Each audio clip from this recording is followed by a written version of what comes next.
Tonight we cross into Per-Nefer, the embalming corridor where even the wind slows its steps after sunset. The streets near Sakra's necropolis fall into a silence that is not empty, but measured like a pause held between two careful lines of a prayer. Lamps bloom one by one along narrow alleys, their light turning the whitewashed walls the color of old parchment. Somewhere beyond, a jackal cries, a thin, deliberate sound that marks the hour as precisely as any sundial. Inside a low building whose doorway carries the painted eye of Anubis, the night work begins. Clay jars of natron stand like sentinels against one wall. Bundles of fresh linen lay beside them, pale and waiting. A scribe sits at a cedarwood table, his reed pen resting across an inkpot. He writes the first prayers for the Kai, the soul, so it will not wander untethered through the dark. Each stroke of his pen is slow, deliberate, as if hurrying might wake the gods too soon. Here, death is not chaos. It is a sequence of tasks performed with a calmness that feels older than the desert itself. The counting of days for purification, the lighting of incense for each phase, the careful weighing of a single heart against the feather of Mata. Time stretches thin like the linen itself, and even the air seems to move only when the priests allow it. And if this quiet ritual keeps you company tonight, you may stay as long as you like. The story will unfold whether your eyes remain open or drift closed. The lamps of Per-Nefer have no opinion on the matter. The story will unfold whether your eyes remain open or drift closed. The lamps of Per-Nefer have no opinion on the matter. Beyond the doorway, the first body of the evening arrives with the calm certainty of a task already decided. Steps echo on the packed earth floor. Voices fall to a respectful hush, and the embalming scribe reaches for his ledger. Soon, the days of purification will be counted. Prayers will be spoken in black ink and firelight, and the quiet machinery of the afterlife will begin its work. In Per-Nefer, the embalmers quarter near. Sakara, the first sound after twilight, is the soft tap of a cartwheel against a threshold, followed by the dry brush of a linen-wrapped foot across stone. The day's heat lingers on the walls, but inside, the air cools as lamps are lit, one for the living hands at work, another for the silent gods who watch. A scribe of oils and rites bends over his ledger, noting the hour by the cry of a jackal from the desert's edge. Bodies arrive with the precision of habit, each step carrying the weight of ritual. Soon, the counting of days will begin. Prayers inked in black and red will mark the passage toward eternity, and the long work of salt, resin, and silence will unfold under the steady light. He marks the first line of the evening in a ledger no wider than his palm. A strip of papyrus ruled in faint red, a habit that keeps the columns from wandering off. His hand knows the grammar of 100 tiny necessities, copper knives that have been sharpened to polite sharpness, linen rolls sorted by thread counts that nobody can agree on, a jar of cedar oil that always seems lighter when the assistant swears he hasn't touched it. He writes without hurry, the reed pen whispering down the page like a small broom. Around him, the quarter settles into its night music. Bronze mortar knock a rhythm of thuds. Someone laughs, which is quickly discouraged by a priest with the authority of a raised eyebrow. A cat inspects strings of beads with absolute ownership. The scribe breathes a little resin, not to enjoy it, but to make a record of the scent in case the gods prefer the exact same recipe tomorrow. He has learned that the gods, like auditors, admire consistency more than creativity. The bearers arrive with the evening's procession, another body on a board, another history that will be rewritten into stillness. Their footsteps scatter dust that was old when the first ledger was new. The scribe follows the path he has followed for years, past the shelves of ritual jars, each labeled with a hand that refuses to age, into the room of counting. Here he tallies the days of purification. The number is not negotiable, and he enjoys that. Day counts are the soft pillows of bureaucracy. He chalks a small cross on a post to mark the beginning, then lays a strip of linen at the foot of the board like a bookmark for a life. He whispers the opening prayers, not loudly, not solemnly, but with a precise matter-of-fact tone, the way one reads the minutes of last week's meeting. The prayer addresses the soul that needs only a little guidance, not a lecture. These whispers are thin enough to slide between fibers of linen where they wait like needles for dawn. He checks the jars again. Natron huddles in baskets in the corner, looking like the world's most disinterested snow. He touches it with 2 fingers, then writes, "Satisfied." Nearby the water jar glints, and next to it the measure for resin, a spoon carved into the shape of a duck, as if the bird might one day scoop itself. The scribe has discovered that giving animals work reduces their tendency to appear ominously in omens. In a low niche lie, the papyrus rolls for the heart ritual, tied with red string because the heart appreciates good stationery. At the doorway, he pauses a moment, the lamplight trembling on his knuckles. The quarters quiet again, except for a solitary reed flute practicing his scale that has been out of tune since the reign of the last king, but remains stubbornly popular. By the time the moon outlines the broken edges of Mistabas and the far desert is a long thought, the scribe clears a small table for the heart scroll.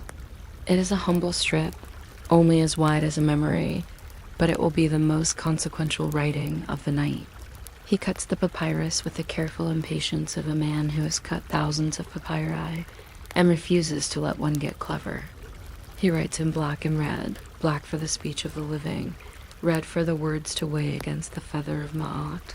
He has a list he loves, admissions, renunciations, polite statements of virtue. I did not cheat at weights. I did not withhold the oil. I did not bid the priest to hurry. The last one is personal. He steadies his hand.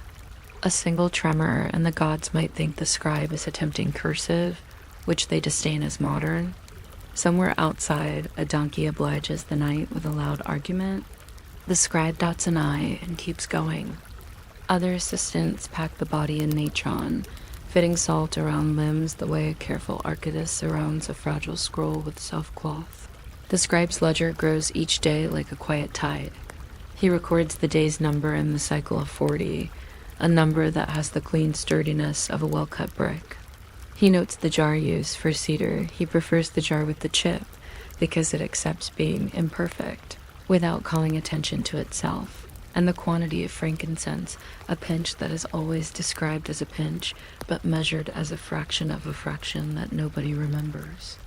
He chooses myrrh for the moment when the assistants will speak to the gods who patrol scent the way gatekeepers patrol names. The scribe knows which smell seems to please the uncomplaining dead. He has learned to mix comfort the way one mixes ink, proportion, dilution, and a willingness to add one more drop. The ledger records small things that do not look like story. Which wheel of the beer squeaks, and which prayer smooths the squeak. Which assistant hums off-key, and how much incense is needed to make humming sound devout. Which bead string has an ambitious knot that will take 3 extra breaths to untie. He writes it all because detail is a kind of kindness. Once he copied the entire formula for the mouth-opening ceremony in a miniature hand to fit on the inner cuff of a shroud. He is not sure the gods read cuffs, but if they do, the deceased will have instructions at the wrist, which is generally where people look when they have forgotten the order of things. From the doorway, the priest of Anubis nods once, a jackal-headed shadow greeting paper. That is a good omen. The priest has nodded the same nod for 20 years. A mask is planned for dawn. Before the gold is hammered over the form, the scribe walks the room and checks the measurements as if the face might be late to its own appointment. He recites the hidden name of Anubis under his breath, not the dramatic version, but the quiet pronunciation that keeps the syllables from fraying. Names carry weight here. Speak them wrong, and a spirit walks as if the streetlights were slightly misplaced. The mask's proportions are measured with cords that look like they were woven by someone who missed weaving and found it again as mathematics. The gold leaf waits on a tray, thin and arrogant. The scribe instructs the artisans with a nod. a gesture meaning, remember the eyes must not be too alive. The dead do not need to look surprised forever. In a side chamber, the family has left tokens, a copper mirror that refuses to flatter, a collar with more thread than gems, a jar of beer that smells optimistically of mornings. The scribe examines the amulets for placement. A scarab must sit close enough to the heart to be persuasive, but not so close that it suggests anxiety. A jed pillar near the spine promises steadiness. The spine is grateful for promises, even if it doubts schedules. A tiny eye of Horus rests at the throat, where words once gathered before being sent into the air like clay pigeons for a goddess afternoon. He notes the fee in the offering, not because he is interested in the price, but because lists like to be complete. He records which prayers were paid for and which ones were simply desired, and he renders them both with the same neat hand. In his experience, the gods read all prayers aloud in the same voice, and nothing in that voice hints at receipt. Some nights the scribe pauses to test his reed against a piece of scrap papyrus. The reed has moods. It flattens into a brush when damp, it bites when dry, and it sulks if sharpened at the wrong angle. He trims it with a small knife and remembers the first time he wrote the word silence. It looked plain. Now, years later, the word has acquired ornament, not in the lines, but in the memory of hands that have traced it. He weighs silence as if it were an amulet. When he watches the family stand in a quiet circle while the amulets are set, he measures their stillness without a scale. In a different age, someone would call this bedside manner, but here it is simply part of the business of night. No one expects consolation, though everyone recognizes it when the incense curls in a way that feels like a nod from someone they used to know. When the work of masks is done and the amulets sit precisely where narrative needs them, the scribe borrows a stool and listens to the bronze edges of morning clink against the last hour of night. There is a final procession to right. The moon has gone from silver to chalk.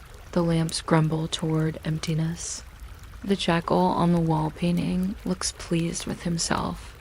The bier will pass beneath vaulted air that smells of plaster and cedar. Musicians stand ready with flutes that will play the song of departing breath, a tune that sounds exactly like a breeze discovering a doorway. The scribe checks the papyrus rolls, now dry, the words now stubbornly final. He ties them with red string and tucks them into the wrapping with the care of someone shelving a book he will never be allowed to borrow again. Outside, the necropolis is a map of punctual shadows. Mastabas hold their edges like quiet boats. The path curves with the certainty of a habit. The scribe walks behind the bier with a lamp that is either ceremonially dim or merely old, and there is no reason to decide which. At a certain bend, he always steps around a particular stone, not because it is large, but because it once caused a stumble in the second year of Pharaoh, whose name nobody pronounces the same way twice. Habit, like linen, remembers. The assistants carry baskets of metron to return what was borrowed from the earth back to the earth, because accounts must balance, even at night. The scribe resists the impulse to calculate how many baskets make a life. Arithmetic is useful, but one should not ask it for philosophy. At the tomb mouth, he performs a very small ceremony that would not impress anyone except a scribe. He places 1 grain of sand on the threshold. The old instruction says this keeps the spirit from stumbling into eternity, as if eternity were a room with a loose step. He likes the image. It is the sort of practicality the gods admire, a guardrail made of a single speck. The priests seal the door in plaster. The scribe writes the last lines in his neatest hand. Name, lineage, offerings pledged. He does not write adjectives. The afterlife is not a catalog that needs embellishment. He waits while the plaster sets enough to hold a stamp, and he presses the seal with the gravity one gives to a letter that will be read slowly. The lamplight thins. The city of the living begins to sing its small morning songs, braying, bargaining, bread. In the embalming quarter, the jars sit in the dawn like tired planets. The ledger sleeps on its shelf. The scribe drinks water that tastes faintly of clay and thinks of the gods taking attendance. He counts his tools again, not because they will wander, but because counting is restful. He knows which knife will leave ink on his fingers, which cord will tangle itself for sport, which lamp will sigh at the wind and then recover. He knows the path from the table to the door with his eyes closed. Sometimes he walks it exactly so, to verify that the floor remembers him. The floor does. On an ordinary morning, he will sit on the threshold and catalog trivialities. For the next apprentice who will one day wonder how to choose between two jars of similar cedar, he will write, choose the one that smells like a room before curtains are opened. He will add, when the priest of Anubis nods, that means you may speak. When he tilts his head, that means you may write. When he does both, do neither and wait. He will sketch a small picture of a mask's eye with a note that says, not surprised. He is careful with such notes. They help people be useful who might otherwise be decorative. When the new sun makes the limestone glow as if it has remembered a secret, he unwinds the string from a blank sheet of papyrus for the day to come. The blankness is a ritual of its own, open as a desert that promises nothing and, therefore, everything. He dips the reed and writes the date in a hand that has decided, after experiment, to avoid flourish before breakfast. The first entry is always simple. 2 lamps, lit. He writes it even when none has extinguished, because the gods may wish to check the list against their own copy. The second entry is usually about Matron, and the third about a sound only he hears. A reed in the courtyard, discovering the same clumsy melody it forgot yesterday. He lets the ink dry until it is more than dry, it is settled. Those who study grand matters might be disappointed here. There is no conspiracy, only ingredients. No epic, only steps. A body is washed, a scroll is measured, a mask is checked for the correct degree of unsurprisedness. Yet things persist because the scribe writes them down. When a storm rolls across the plateau and sand flicks against the door like impatient fingers, he records the tone of the wind and the pace of the chant, which adjusts politely. When a family arrives with an extra jar of beer because the uncle said the last one vanished too quickly, he notes the label on the jar, for the journey, not for the assistance, and draws a small beer jar with a smile that would offend nobody. When the priest corrects the pitch of the flautist by raising his sleeve exactly 2 finger widths, he marks it as an efficient gesture worth imitating. At noon, if he is still awake, he considers the feather of Maat, that small code of fairness that expects a heart to be exactly as light as it promises in conversation. He has seen the ceremony in pictures, the heart on one side of a scale, the feather on the other, the jackal officiating as if nothing could be more routine. Of all jobs, he thinks, the jackal has the nicest posture. He tries not to imagine the gods peering over the edge of the scale, like clerks peeking into an inbox. Yet he recognizes the kinship. Each night he weighs words, balancing a life between columns, making sure that an adjective does not tip a sentence, that a red sign for a divine name is not so large that it crashes into the next line. Balance is a habit that begins with ink and ends with breath. In the hottest hours, the quarter dozes. A fly examines a bowl of resin as if choosing a summer home. The scribe repairs a reed that has lost its temper and smooths the edges of a shard he keeps as a paperweight. The shard bears 3 characters from a long-forgotten account in the shadow of a thumb he suspects belonged to a predecessor who also pressed the line 2 lamps, lit. He wonders sometimes whether the gods have a shelf where all these ledgers stand in a tidy row, each spine labeled not by the name of the scribe, but by a smell. The frankincense year, the cedar year, the season of mallow seeds, no one has mentioned since.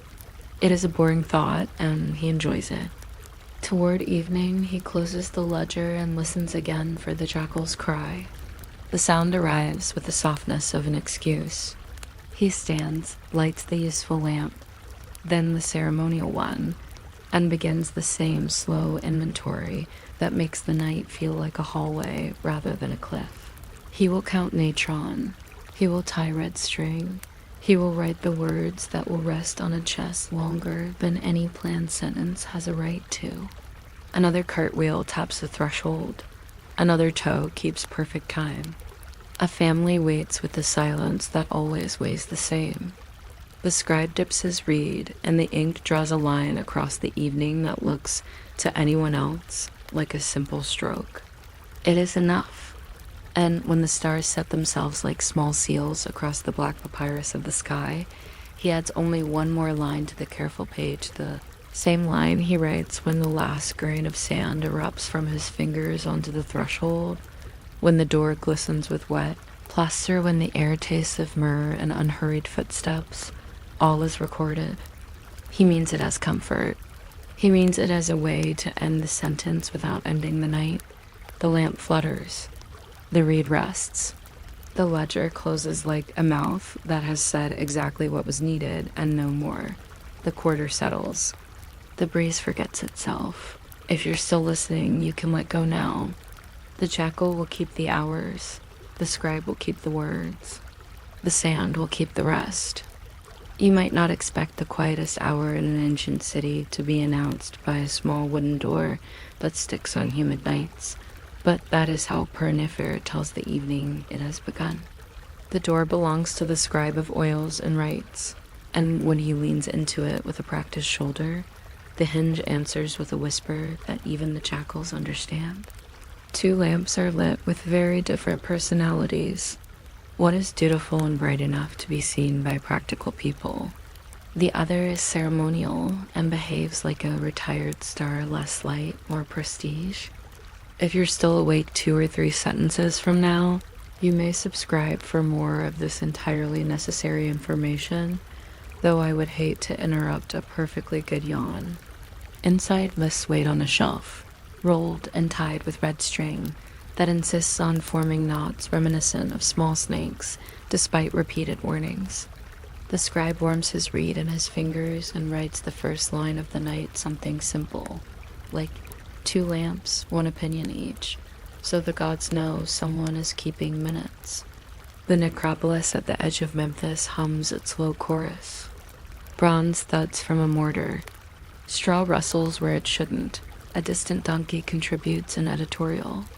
The scribe pauses to smell his jars in the way that bakers tap loaves, cedar holy and slightly theatrical, myrrh the smell of the thought that refuses to leave, frankincense, which always arrives 5 seconds after you call it like a polite neighbor. He measures a spoonful with a duck-shaped ladle that, by tradition, never takes itself too seriously. Tools are inspected and given private names the way one names umbrellas.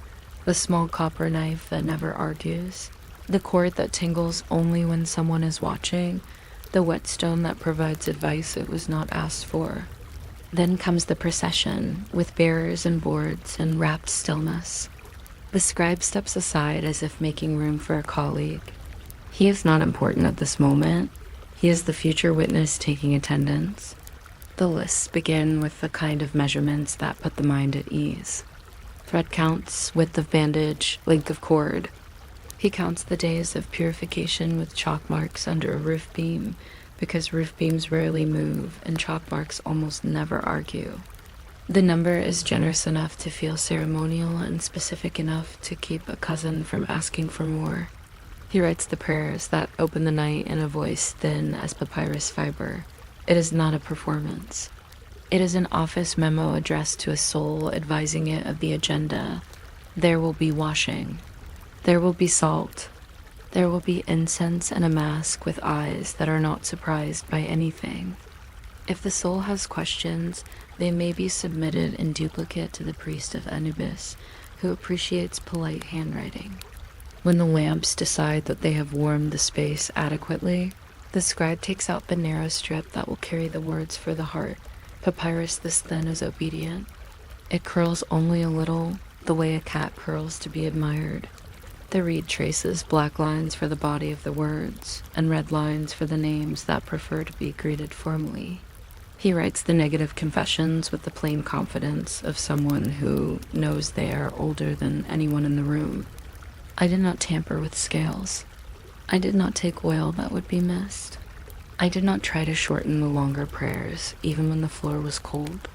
Each sentence is set like a bead, and the string that holds them is the old expectation that a feather will be fair. Outside, sand scrapes like a brush against the plaster.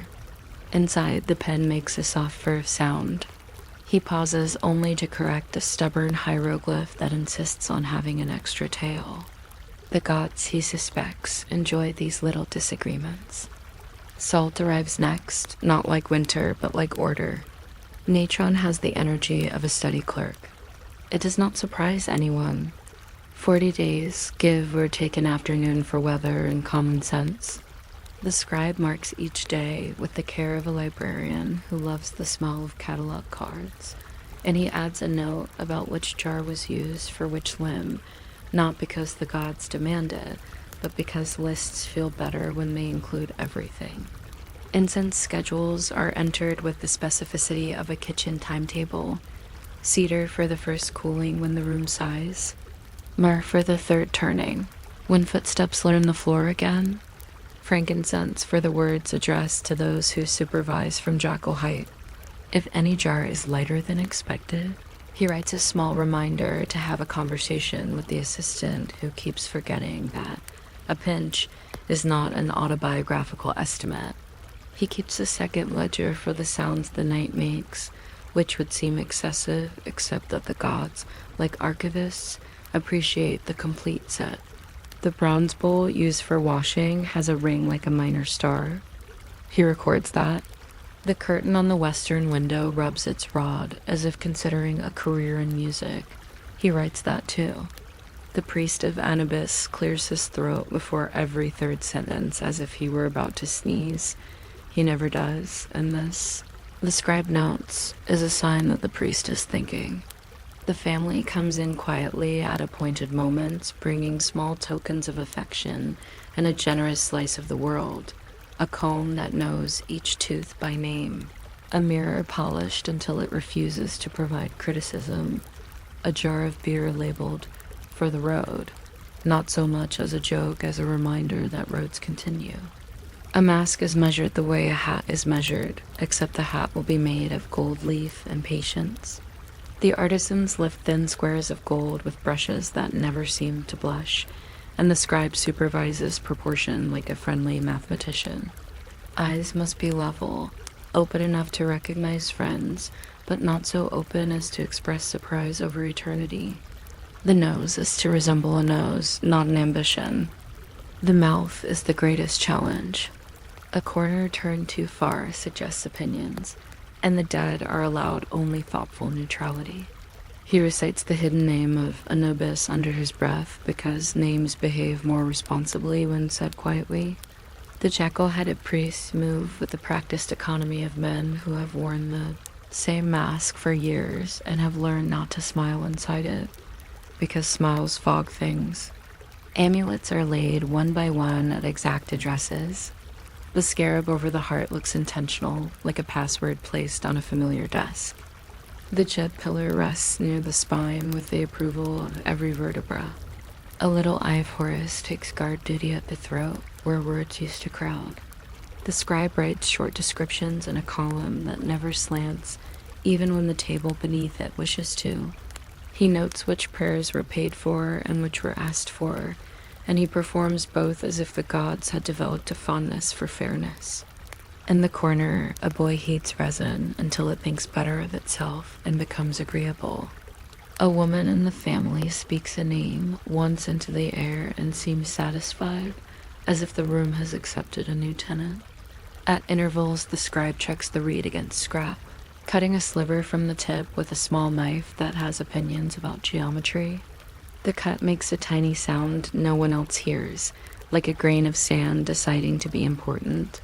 He writes the word for silence in a hand that has traced it often enough to recognize when the letters stand too close to one another. The weighing of silence happens without scale or witness. He watches the family in a circle, not for tears, they come later, in practical bushels, but for the shift of shoulders that says the living have remembered how to breathe out. He writes that too, in an oblique way, because the ledger likes to stay professional. When the salt has done its work, and the wrappings hold their perfect geometry, the scribe prepares the last papers. He ties the finished heart scroll with red string in a bow that would impress a market basket. He counts each looped knot, not because anyone will check, but because counting is a way to ready a mind. The papyrus is tucked where it will be nearest to a chest that has earned an uncomplicated journey. Outside, the plateau is turning its shade of late plum, and the first star, always earlier than it strictly needs to be, tests its light over the line of pyramids. A flute begins the song of departing breath, which has had the same melody for so long that even bad versions are correct. The procession to the tomb is unhurried in the way that gives dust time to decide whether to rise. The scribe walks behind the bier with his practical lamp in front and the ceremonial one behind, as if illuminating both the reason and the resume. The path curves along the stabas that look like patient shoulders. He steps around a particular stone out of habit and tradition.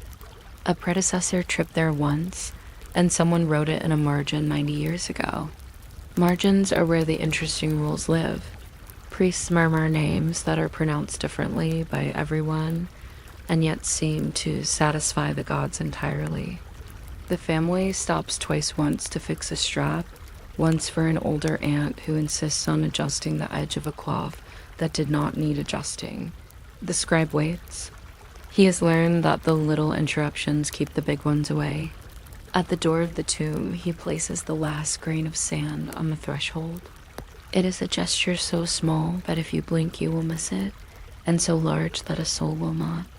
The idea is practical, no tripping at the most symbolic part of the journey.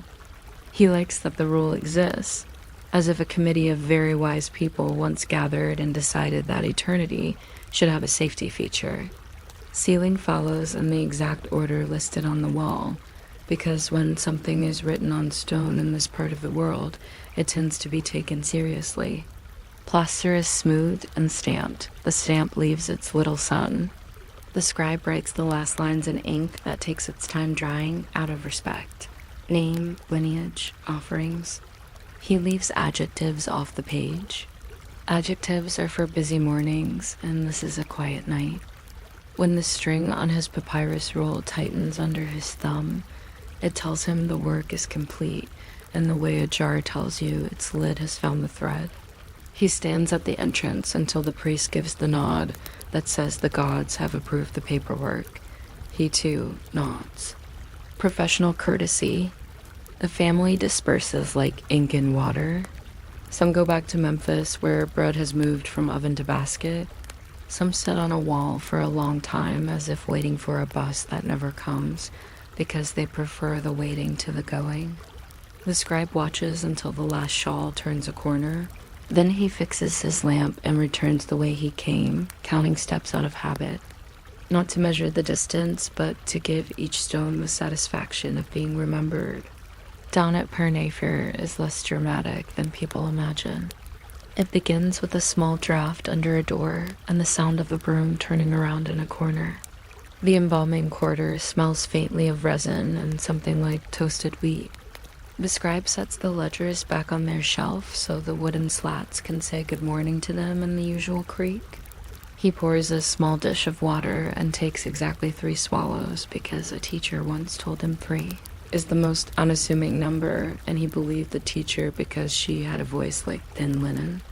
He sits on the threshold and smooths a scrap of papyrus that bears 3 characters from an account so old its witnesses are ancestors. The scrap works as a paperweight for new drafts. Paperweights, like experience, are made of leftovers that refuse to be useless. He has notes for a future apprentice, addressed to the one who likes tidy tables. Choose the jar of cedar that smells like shade. Choose the reed that leaves a crisp line even when your hand doubts itself. When the priest nods, do not move faster. The nod means you are perfectly on time. Keep a spare string for scrolls, and never allow anyone to witness you defeat a troublesome nod.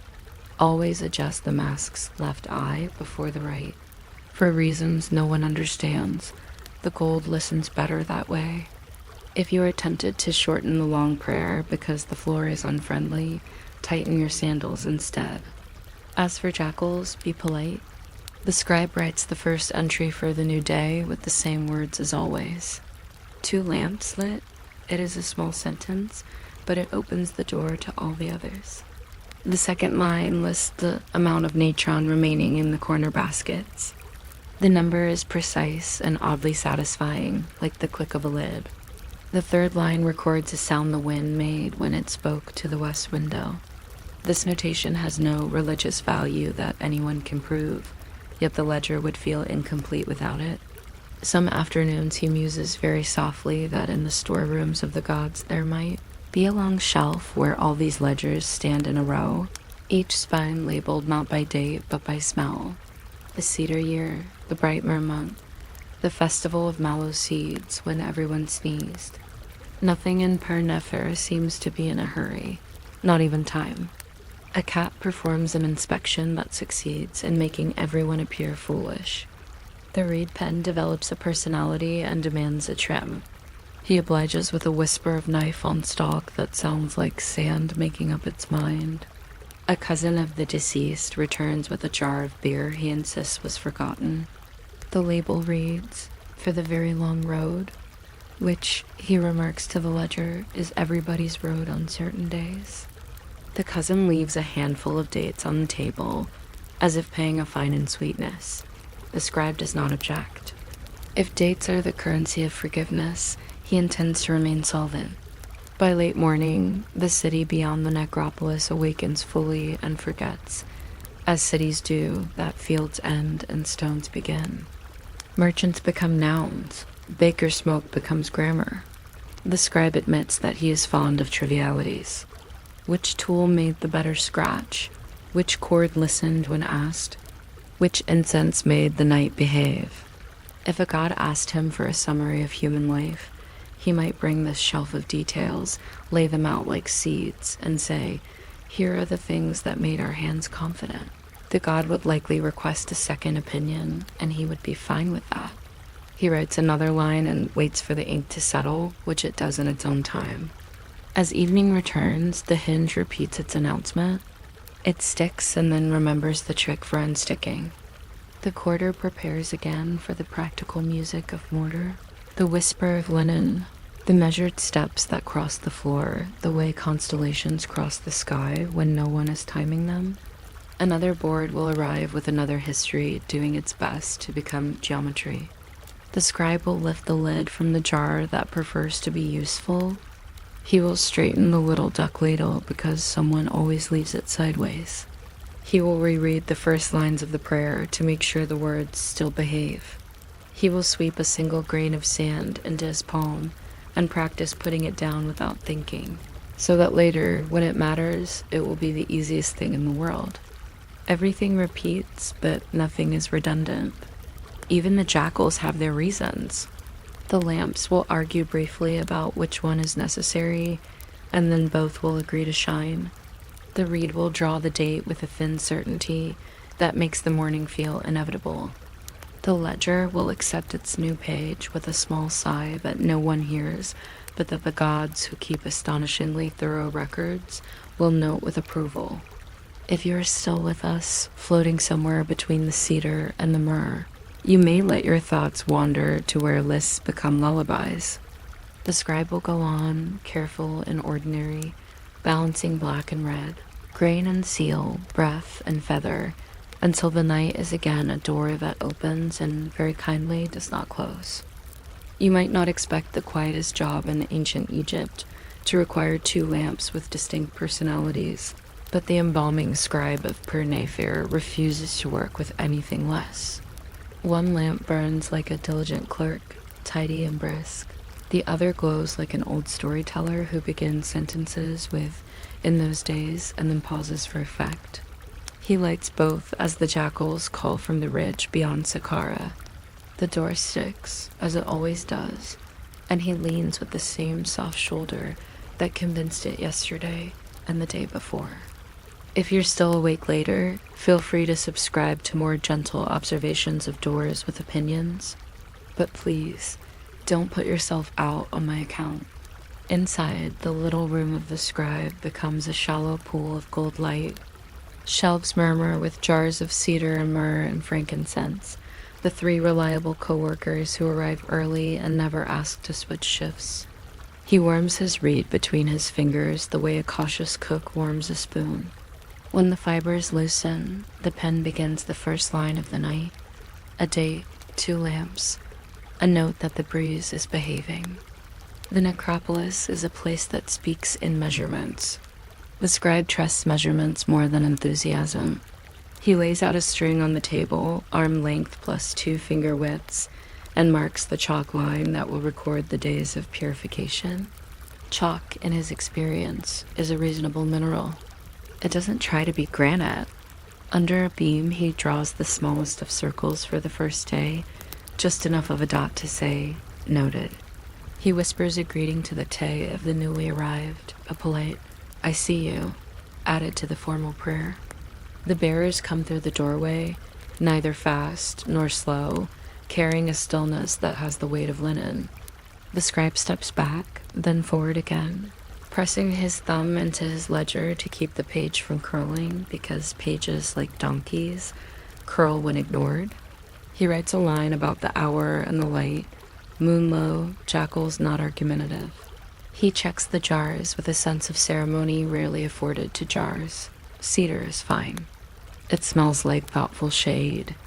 Myrrh is as stubborn as always and needs to be stirred, which the scribe does with a duck-shaped ladle that makes one flat splash, then naps against the rim. Frankincense drifts into the room late, as if pretending it had to travel far, which amuses everyone who knows the storeroom is only 5 steps away. The scribe notes the temperatures with the back of his hand, a technique he learned from a woman who knew how not to burn bread. Copper knife edge, sufficient. Linen rolls, counted. Whetstone, still feels like an argument that has ended well. Outside, a donkey rearranges the night with an opinionated bray. He writes that too, because the gods are rumored to enjoy complete sets.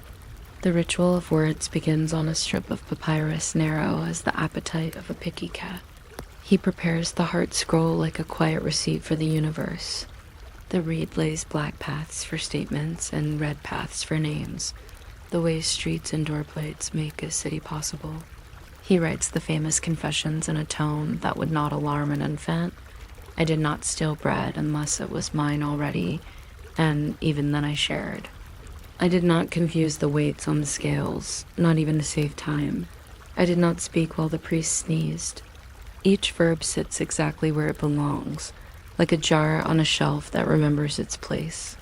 He pauses to adjust a falcon on the corner of a hieroglyph that wants to lean.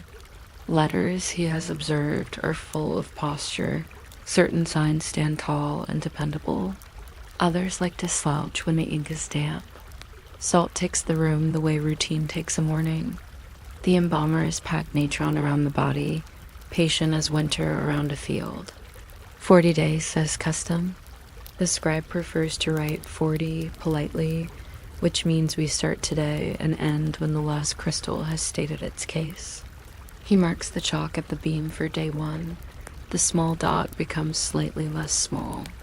Each evening he will add another grain of white to the circle until it is a neat moon that has finished all its pages. The ledger records which jar receives which task. A useful inventory, second myrrh jar for third turning smelled of raisins, cedar charcoal for quiet moments, resin ladle behaving. He tastes none of it, obviously, but smells have a way of suggesting flavors, and he writes the suggestions for completeness, like a recipe book that forgot it was also sacred. Micronotes collect in the margins with the friendliness of neighbors chatting at a gate.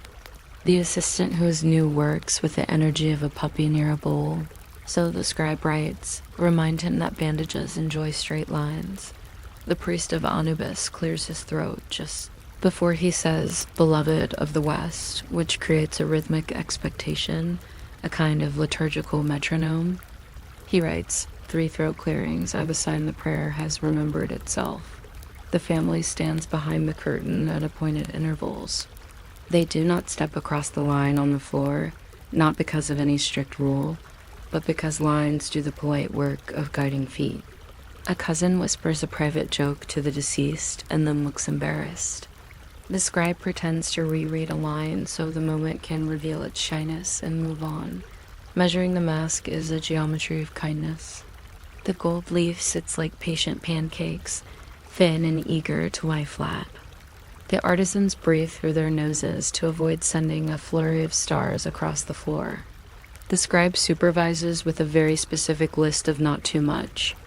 Not too much tilt to the eye eternity should not appear surprised. Not too much curve to the mouth gratitude, not commentary. Not too deep a line between the brows. The living have worries, the dead have errands. He recites the hidden name of Anubis softly, as if addressing a skittish cat under a chair. The jackal-headed priest nods without moving the jackal, a skill that takes years to acquire. In the ledger, the scribe writes, gold behaved, which is praise high enough for metal. The amulets arrive in a small basket that used to hold onions. It still holds the memory of onions, and therefore the scribe wipes the inside with a square of linen and a story about sweetness to keep the symbolism agreeable. Scarab for the heart, firm as a promise. Jet pillar for the spine, sturdy as a doorpost. 2 little eyes of Horus, one for the throat and one spare, because the gods appreciate redundancy when vision is involved. He notes the order of placement precisely, not only for piety, but for future reference when a nephew in the craft will ask awkward questions years from now. The ledger loves to be helpful. It is the kind of book that would bring a spare string to a party, just in case someone's bracelet breaks. There is a ceremony known as the weighing of silence that no one teaches and everyone understands. It happens while the family, gathered in a semicircle like a half-built wall, holds words in their mouths until the right ones choose to appear. The scribe stands with his reed held between 2 fingers, the way he holds a thought he does not want to drop. He watches shoulders loosen, watches a jaw unclench, writes simply, quiet found its place. This is not theology, it is housekeeping. If sorrow has somewhere tidy to sit, it will sit. A small boy at the back stares at the mask and copies the mouth for a whole minute, as if practicing eternity. The scribe appreciates such effort and gives it a blank line of its own. 40 days advance with the polite stubbornness of a camel that knows the road better than its riders. Every morning, the scribe inspects cottony bundles of natron and writes notes with culinary precision. Salt dry as honest gossip, wrappings taut. Resin says it will cooperate later. He has developed a scale of firmness that means something only to him and possibly to a minor household god who enjoys metrics. One evening, the wind tells the west window a story and the curtain agrees too loudly. He records this under meteorology, a section that began as a joke and became a habit. Habits are the prayer beads of the absent-minded. When the last day of salt steps forward to take a bow, the room changes temperature by almost 1 thought. The scribe marks the final dot on the beam. The circle closes like a coin gently set upon a table.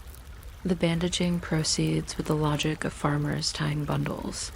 Linen passes from hand to hand, one length overlapping, another tucking under, until the human shape forgets its edges and becomes a measured idea. The knife that trims the ends thinks about geometry and says yes. Resin in a pot warming like breakfast gains the sociable gloss of agreement. The scribe writes the length of the final strip in finger widths for arithmetic.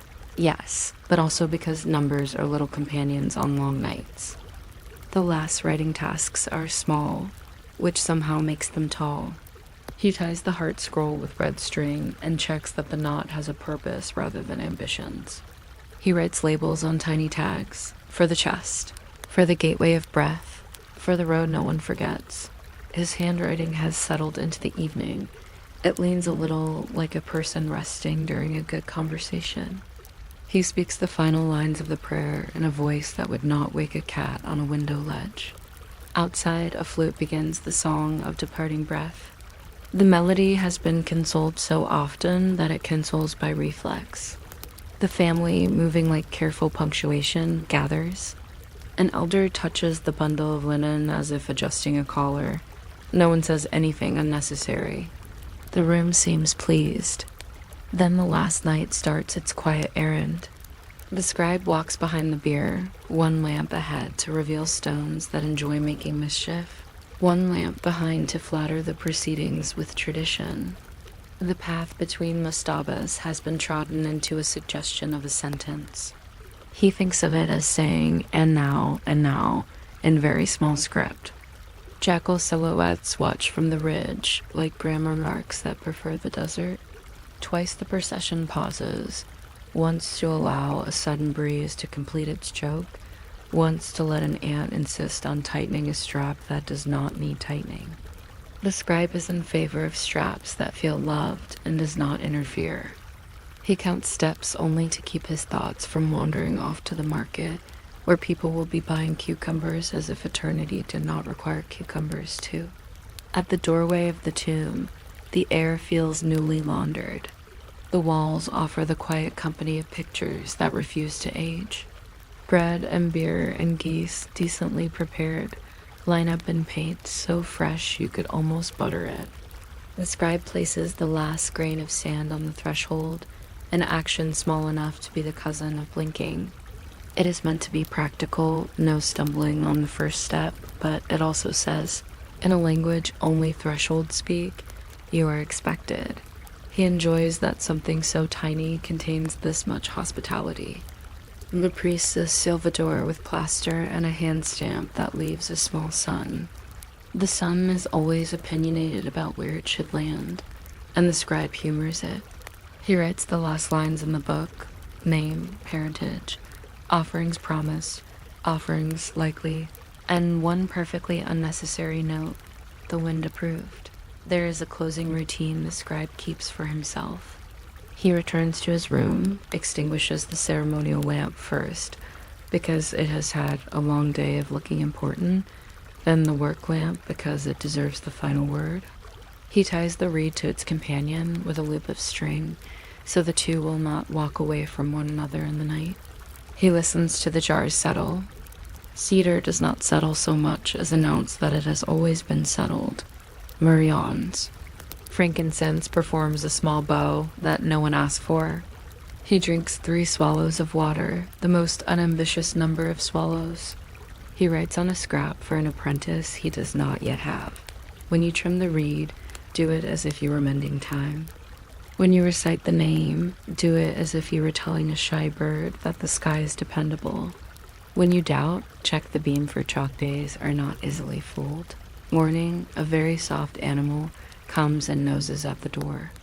If you are still listening, it may be because the words have decided to pad through your room like that animal, not because they mean to arrive anywhere. The scribe unfolds the ledger to its blank page. 2 lamps lit.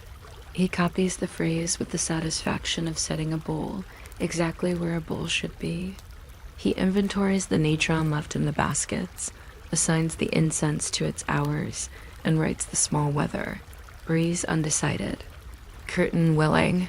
Someone's cousin arrives to ask whether the stamp was pressed quite hard enough.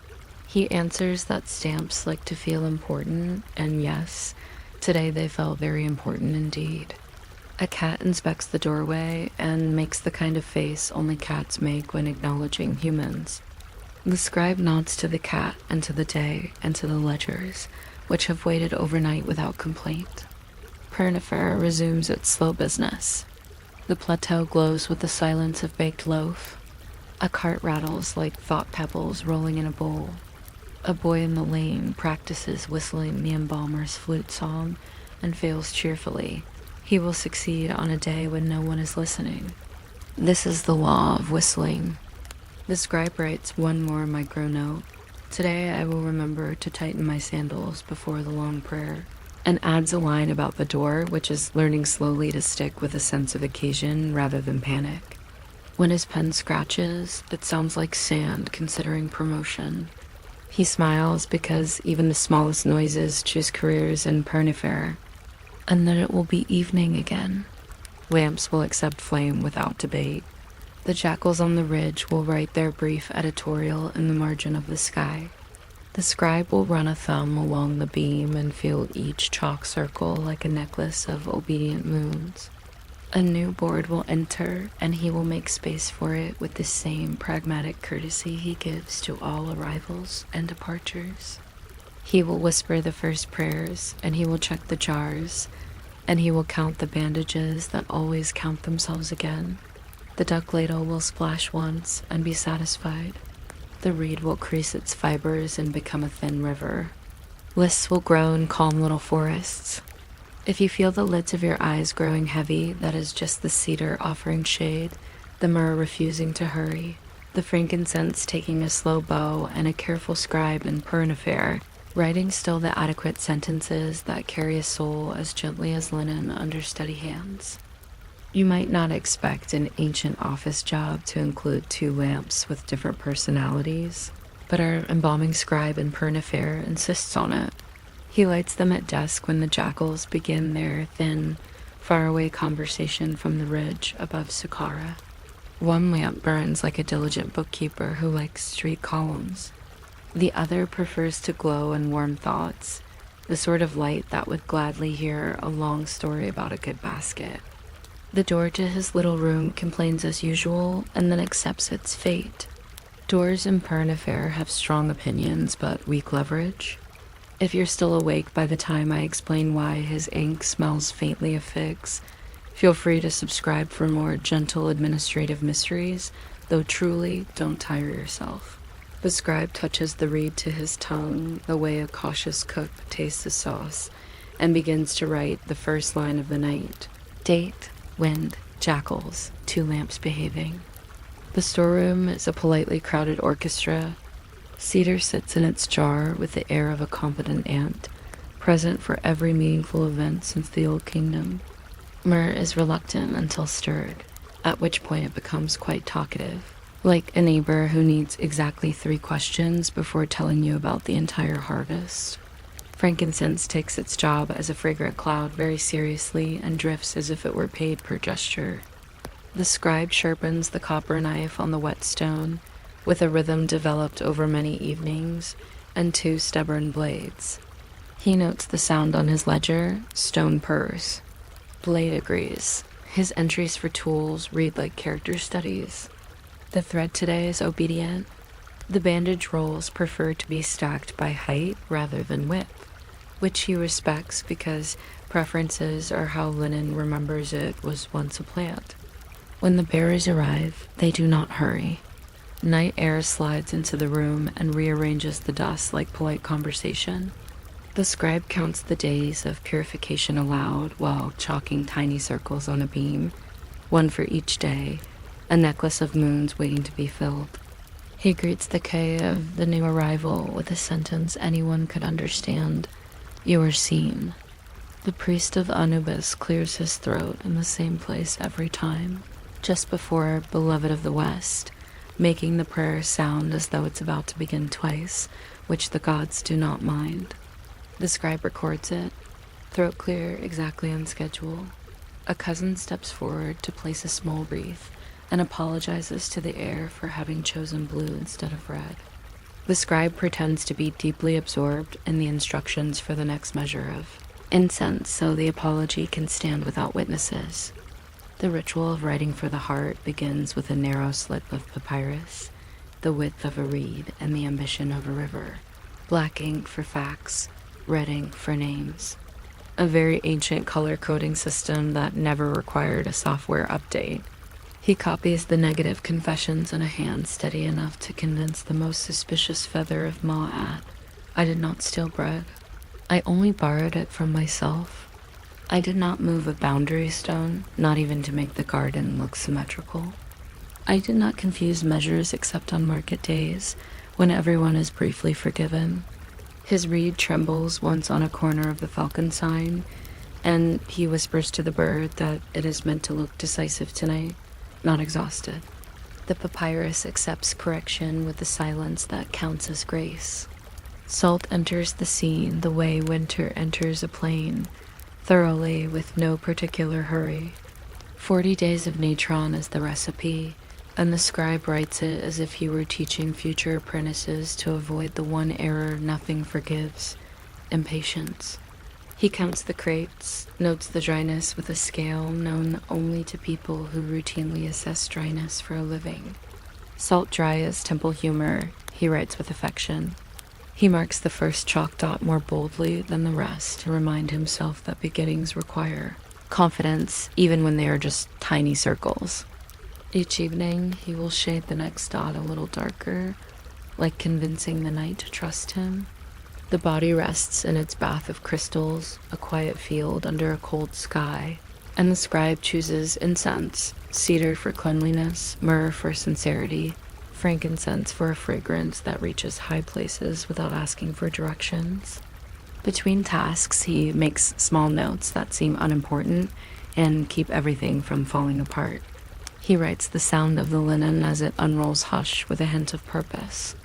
He observes that the new assistant ties knots with an exuberance better suited to boats and slips him a shorter length of cord. He records a change in the evening wind, which now enters like a cat that has learned your routine and only interrupts at the best possible moment. Night thickens outside. The rich of the necropolis becomes a dark sentence on a pale page. Somewhere a donkey remembers an anecdote at full volume. The scribe does not mind. History has never been quiet, only far away. Gold leaf waits to be persuaded into a face.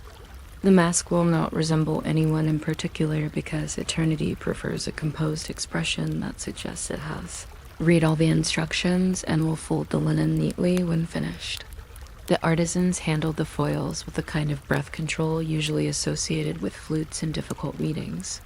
The scribe stands by with a list of what not to do. Don't give the mouth opinions. It should look thankful, not conversational. Don't give the eyes a startle. Forever should not be surprised to find itself continuing. Don't build the brow like a wall. Everything heavy has already been put down. He recites the hidden name of Anubis so softly the jackal's ears in the painting are the only things that catch it. He notes on his page, Gold Cooperative avoids drama. The amulets arrive in a basket that once held onions and still remembers them, which is not ideal symbolism, so the scribe lines it with a little story about fields at dawn. He reads the list aloud, scarab for the heart like a knowledge that keeps working while you sleep, jet pillar for the spine like a promise offered by a good ladder, the eye of Horus for the throat, because voice is precious even when not used. Each placement has an address, and the scribe never forwards mail to the wrong place. He adds a spare eye of Horus in the bundle because the gods admire redundancy when clarity is the goal. He records the order because some future nephew of a future scribe will ask in a whisper and be grateful for the answer written this exact night. There is, in the middle of everything, a ceremony that never appears on the official schedule. He calls it the weighing of silence. No scales are involved. The correct measurement is found when shoulders lower and breathing realizes it has been holding itself like a folded map. The family gathers, neither close nor far, and lets the room decide how many tears to collect. The scribe stands with his reed at rest and watches words step forward like children who want to show they can walk slowly. He writes only when the quiet reaches the right thickness. The ledger receives the sentence, silence achieved. Prayers paid. He adds a dot to the beam and lets the lamp smoke a little for emphasis. Lamps enjoy emphasis. The days move with polite stubbornness. Natron draws out what shouldn't to stay and leaves a dryness so thorough it almost becomes a sound. The scribe writes evaluations worthy of a tea judge. third turning, salt confident, wrappings obedient, resin slow but loyal. He refreshes his inks using water that has stood long enough to forget it was once a river. When he opens the myrrh again, he reminds it of its reputation for good behavior. Frankincense refuses to get involved in disputes and takes the shape of a tiny cloud, consulting its options. Every step is recorded because eternity, much like a well-run household, appreciates paperwork. On the 40th evening, the scribe shades the last chalk dot and feels the small satisfaction of a task that took exactly as long as promised. The body is retrieved from the white field and offered back to linen. Bandaging is a craft that resembles binding a book, for a person is being turned into text, visible lines that protect the meaning inside. Strips are laid with a calm repetition of water over stones. The knife trims a ragged edge that looks like a mistake remembering itself. Someone hums the same phrase for 20 minutes. The phrase becomes a gentle machine for measuring time. Resin warms in a bronze bowl and acquires the gloss of compliance. The scribe notes the length of the final strip in finger widths and adds a parenthetical remark no one will read. Sufficiently generous. He writes the last words for the scroll, ties it with red string that does not argue, and places it like a letter that already knows its address. The mask glows with the self-esteem of gold that kept its promises. Amulets sit in their appointed places like guests who arrived early and arranged their cloaks neatly on their laps. The priest of Anubis practices his first syllable until it lands with that authoritative softness a jackal would approve. In the corner, a jar whistles briefly as it cools. The scribe writes this down because any sound can be an omen, and most omens simply ask to be remembered. The moon decides to be complicated behind a veil of clouds, which is fashionable behavior for moons. The procession forms in the courtyard with a choreography learned by feet generations ago.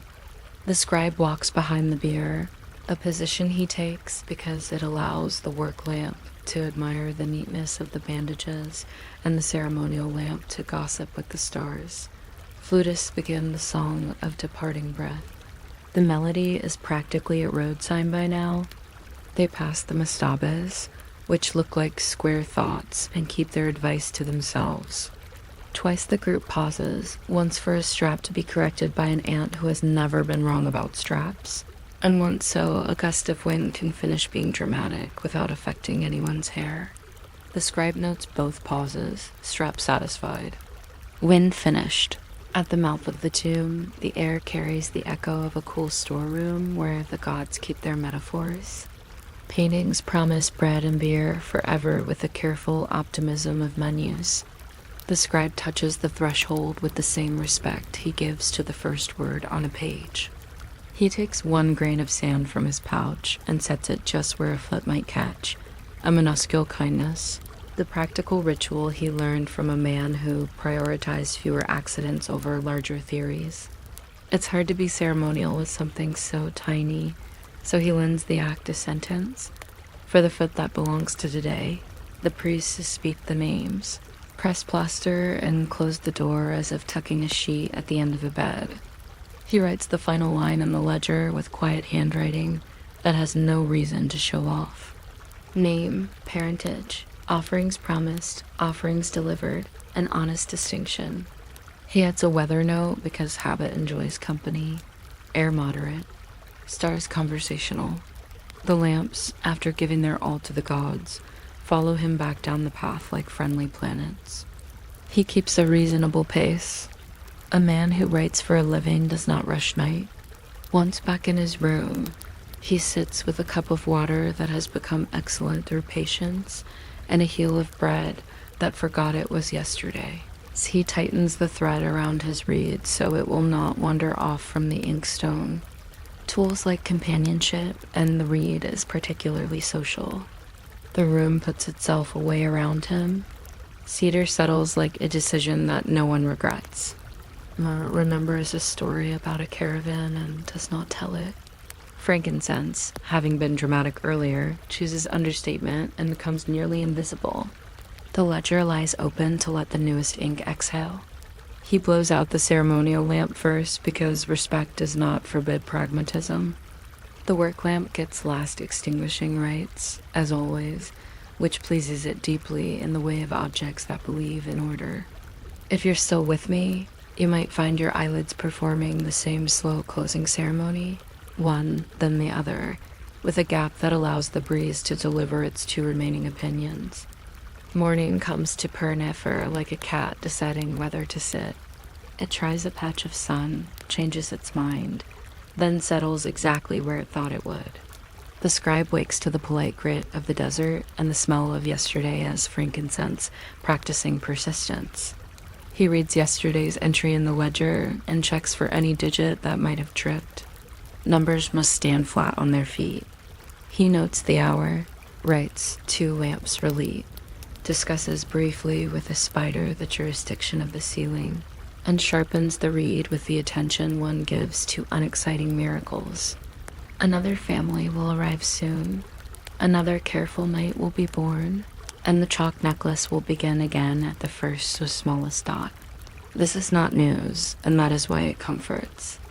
The embalming scribe walks through routines as a mill wheel walks through water, turning slowly, stirring the same long river into usefulness without asking the river to be anything else. He will greet cedar, he will coax myrrh, he will let frankincense practice grace. He will keep the list of not too much for the gold, no smile too knowing, no eye too wide, no brow too anxious. He will place amulets where amulets prefer to reside and write their addresses neatly. He will watch silence take its rightful weight and acknowledge the moment with a line that looks like a nod. And at the end, he will place the last grain of sand, as he always does, so feet remember their manners at the first step. The jackals will cry again, no louder than pieced together reeds have ever required. The lamps will accept flame as if it has been properly requested through a form.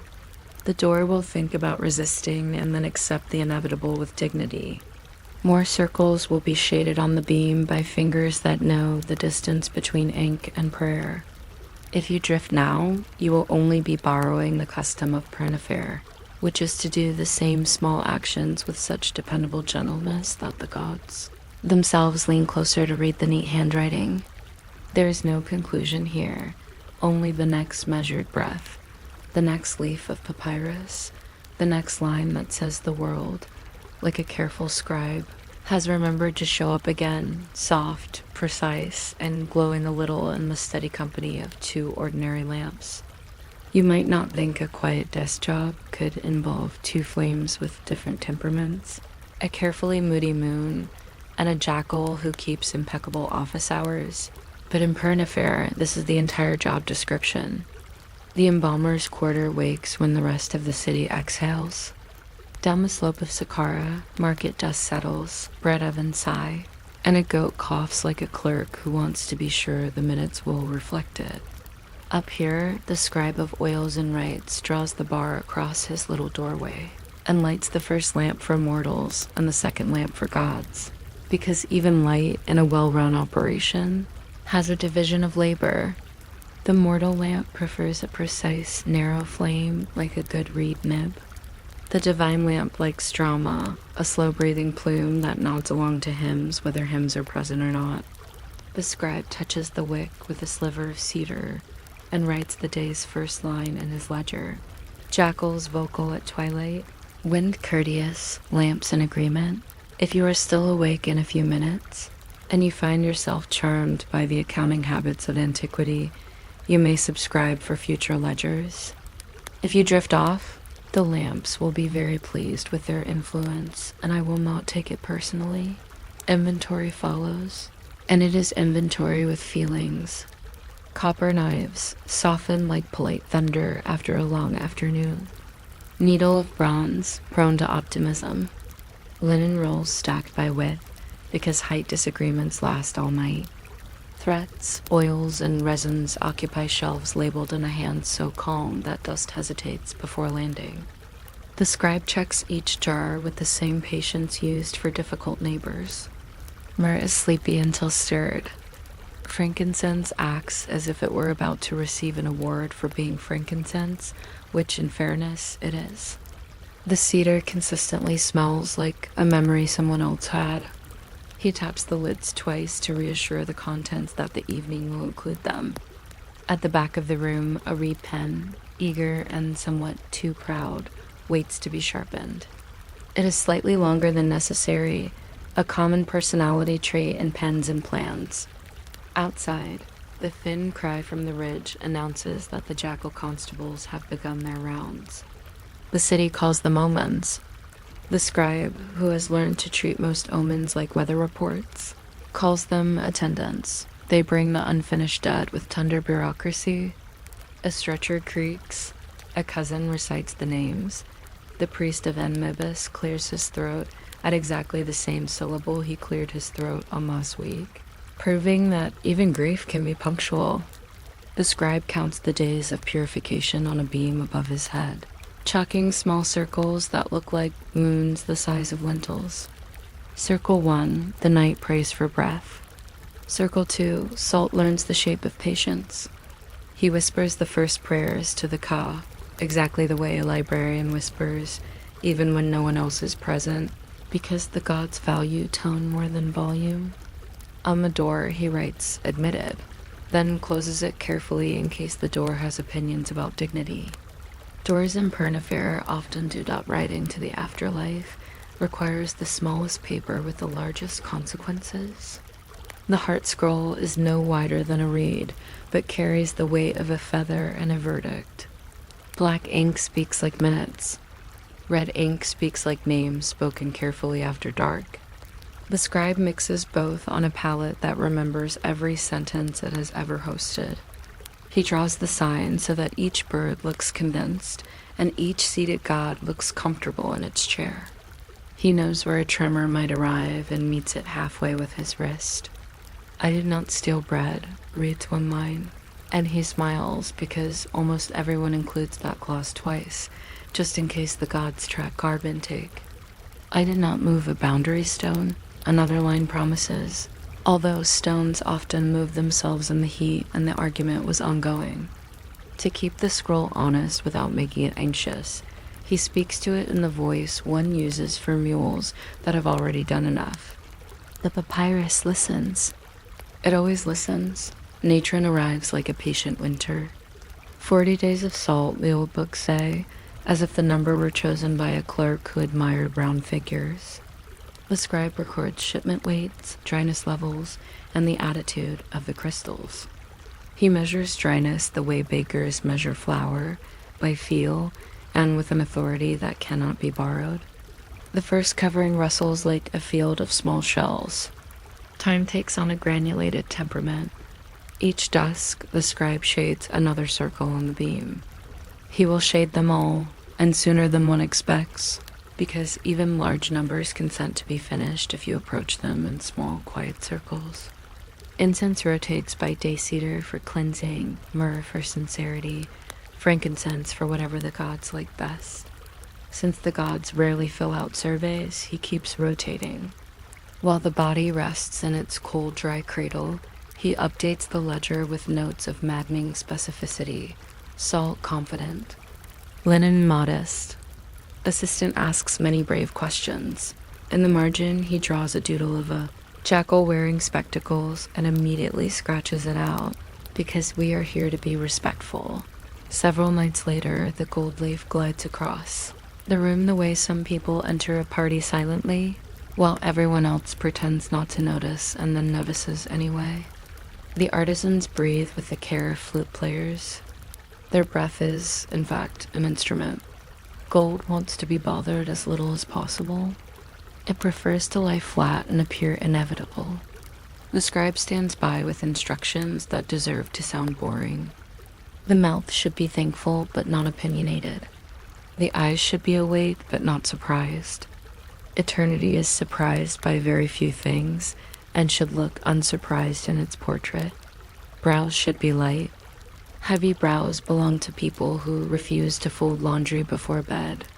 He checks the gloss of resin in a bronze cup and remarks, to no one in particular, That resin behaves like jam that decided to grow up and read theology. Then comes the basket of amulets, which always arrives with the faint perfume of onions because baskets have long memories and onions do not apologize. Scarab for the heart, jet pillar for the spine. Heart scarab again because redundancy pleases anxious families and conservative gods. Horus's eye for the throat because sometimes a voice is needed in the dark and sometimes it is not. The scribe has a chart for placement developed over many years and 2 rival schools of incense. He applies the chart with the humility of a man who has seen a chart fail in the rain. He records the offerings the family can provide: bread, beer, a small carved cat of unambiguous charm, and the offerings the temple will supply, so the list will be complete. He refuses to hurry the words. Calligraphy has its own opinion about time. In the center of the evening sits a ceremony no papyrus advertises: the weighing of silence. This is done without scales. The scribe watches the family as they stand, sit, stand again, and rearrange their garments until each garment finally agrees with its wearer. He waits until the sound of breathing becomes a steady cloth. He looks for the moment when the room decides not to clutch at itself. Then he writes a very small line: silence adequate. On active nights the line changes: silence cooperative, or even silence superior, but adequacy is the preferred outcome. The gods do not require theatrics. They require proper acknowledgments, properly spaced. A tiny beetle travels across the threshold and pauses as if to sign the register. The scribe nods. Everyone is welcome if they behave. The salt days ripen. Linen tightens around bone with the snug confidence of careful handwriting. The scribe observes the behavior of corners, which he ranks on a scale from agreeable to determined. He cuts a crooked edge with the little knife travelers could recognize by sound. The assistant hums one phrase, just one, and the phrase does the slow work of aligning everyone's elbows. Resin, heated to the edge of gossip, gleams. The scribe marks the moment with a sentence his teacher used: let this binding be gentle. The words are not official. They're the kindly muttering that makes official things bearable. Above the desk, the row of chalk moons becomes a necklace of filled beads. He shades the last circle, and for a full breath, the room understands completion without speaking about it. By the time the last amulet settles, the mask glows with an expression that has discovered the dignity of not needing to be original. Artisans step back and admire the kind of stillness only long work produces.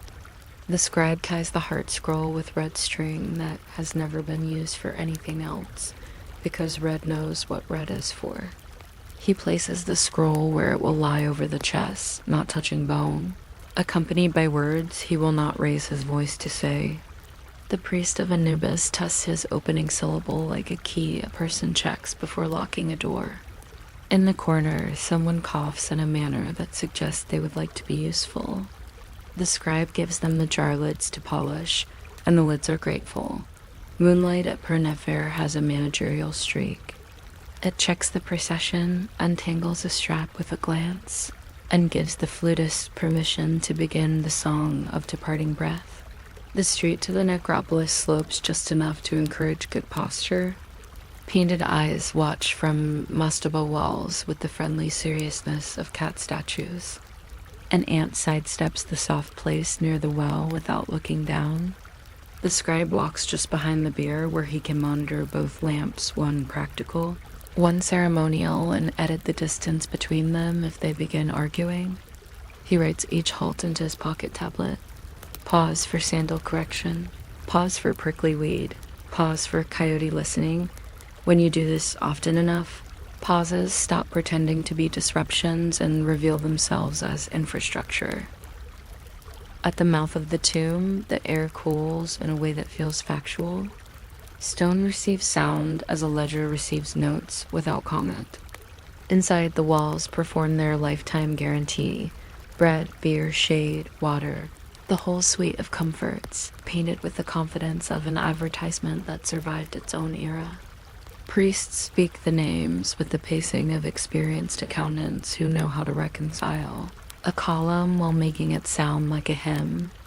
The scribe kneels and sets a single grain of sand on the threshold, his teacher's odd little ritual of kindness, a way of telling the foot to lift a tiny fraction sooner. He always does it at the last moment, and he always imagines the grain submitting a small report. Trip averted. The door is plastered shut with a finality that avoids being loud. He writes the closing entry: name, parentage, profession, offerings pledged, offerings delivered, offerings promised later by a nephew who made the classic mistake of promising. He adds weather because he always adds weather. Dry.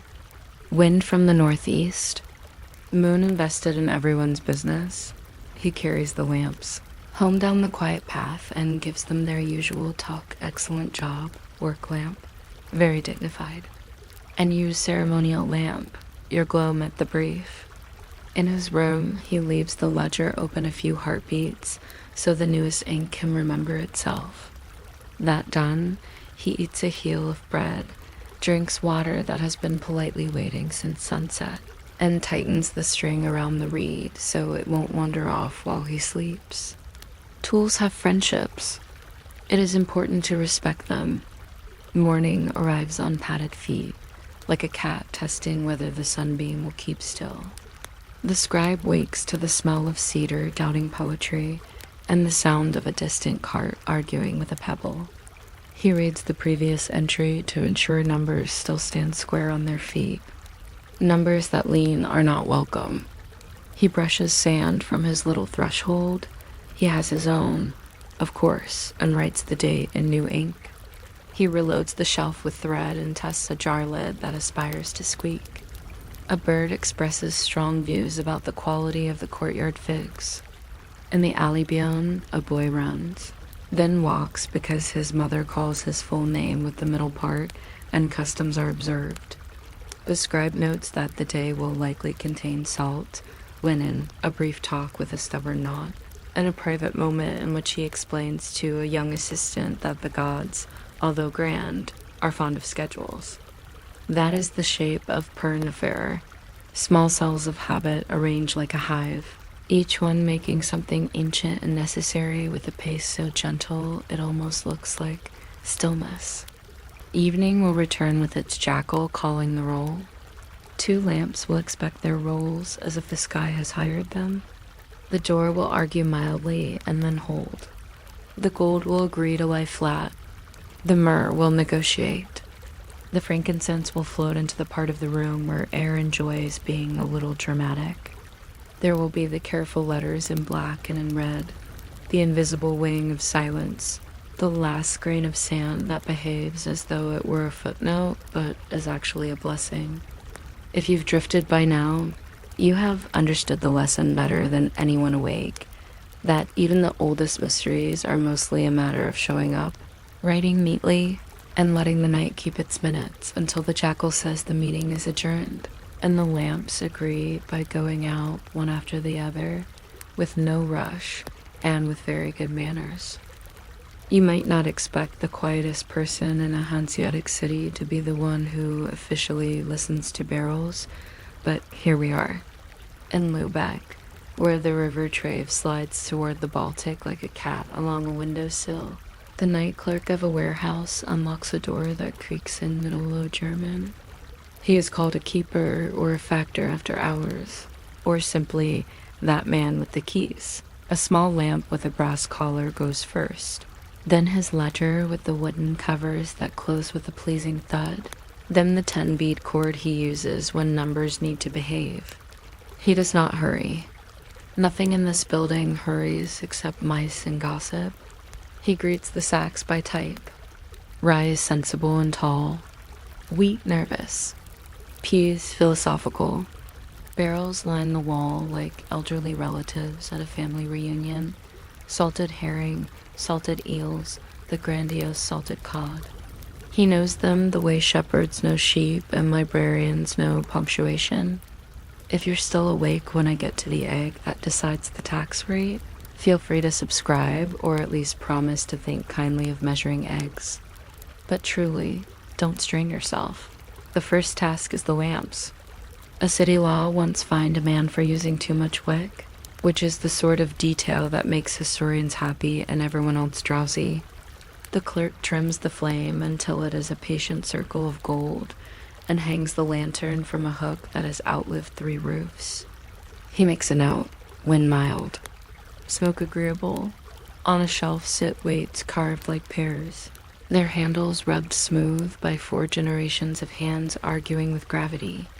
Each has a secret pride. The 2-pound weight thinks itself the most accurate being ever cast.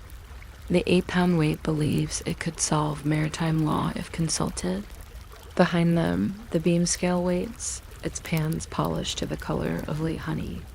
Somewhere a rope stirs. The clerk pretends he did not hear it. Ropes like to be dramatic. Locks are next. He checks the seals of the small goods room, where wax impressions hold the heraldry of several important men who are never present at night. Wax, like bureaucracy, remembers everything and volunteers nothing. He warms a signet on his palm to see if yesterday's stamp will acknowledge him. It does. He turns to the brine room and opens the hatch a finger's width to let the smell confirm the truth. The smell is full of schedule and reputation. It sticks to the tongue like an oath. He writes, brine steady. No fish opinions. Then the ledgers. One is for quantities and feels like a sermon. One is for duties and behaves like a bill. One is for exceptions and acts as if it were always being whispered about. He arranges the 3 as if they were guests at a table who must get along. There is a bell on a rope that he rings once, a courtesy to the rats and to the river. It has a soft iron voice that tells the wharf, everything is ordinary. Ordinary is a kind of triumph.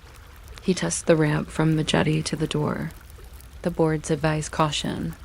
He sets a pebble on the unwobbly board and makes a note to think it later. The city likes pebbles that participate.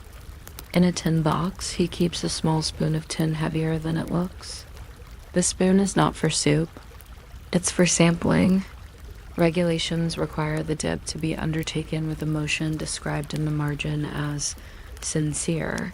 He practices sincerity once, twice, perfect. He begins with the barrels. It is customary to listen. If a barrel's hoop complains, the cooper is to be praised for honesty or scolded for thrift, depending on the tone. The clerk leans his ear to the staves. Herring talked in a kind of rain. Eels have a slower syllabic slosh, more like a clerk counting in his head. Cod hardly speak at all, which is considered dignified. He taps each hoop with the small mallet. The building answers with the mild echo of centuries of tapping, as if all barrels that are now tables or flower beds were attending roll call from beyond. He writes 27 herring barrels docile, 1 contemplative, microhook, and a list from 1471. A barrel was rejected for being too thoughtful, which meant the lid flexed in cold weather, and the taxman, suspected poetry. Now waits. The law says measure with the city's own stones because the city distrusts merchants. Private stones the way cats distrust closed doors.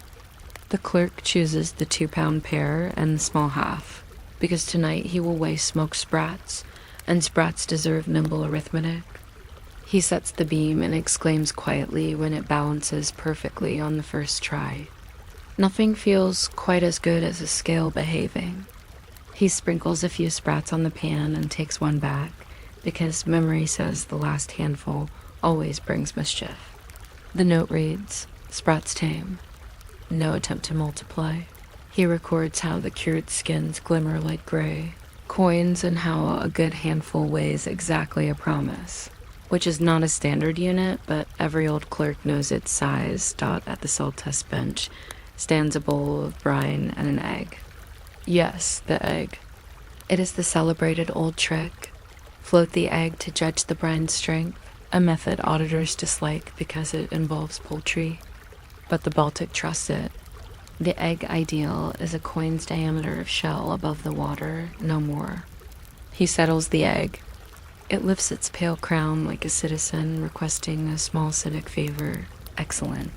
He writes, egg witness satisfied. In a margin from last winter, the ledger records an egg that lied.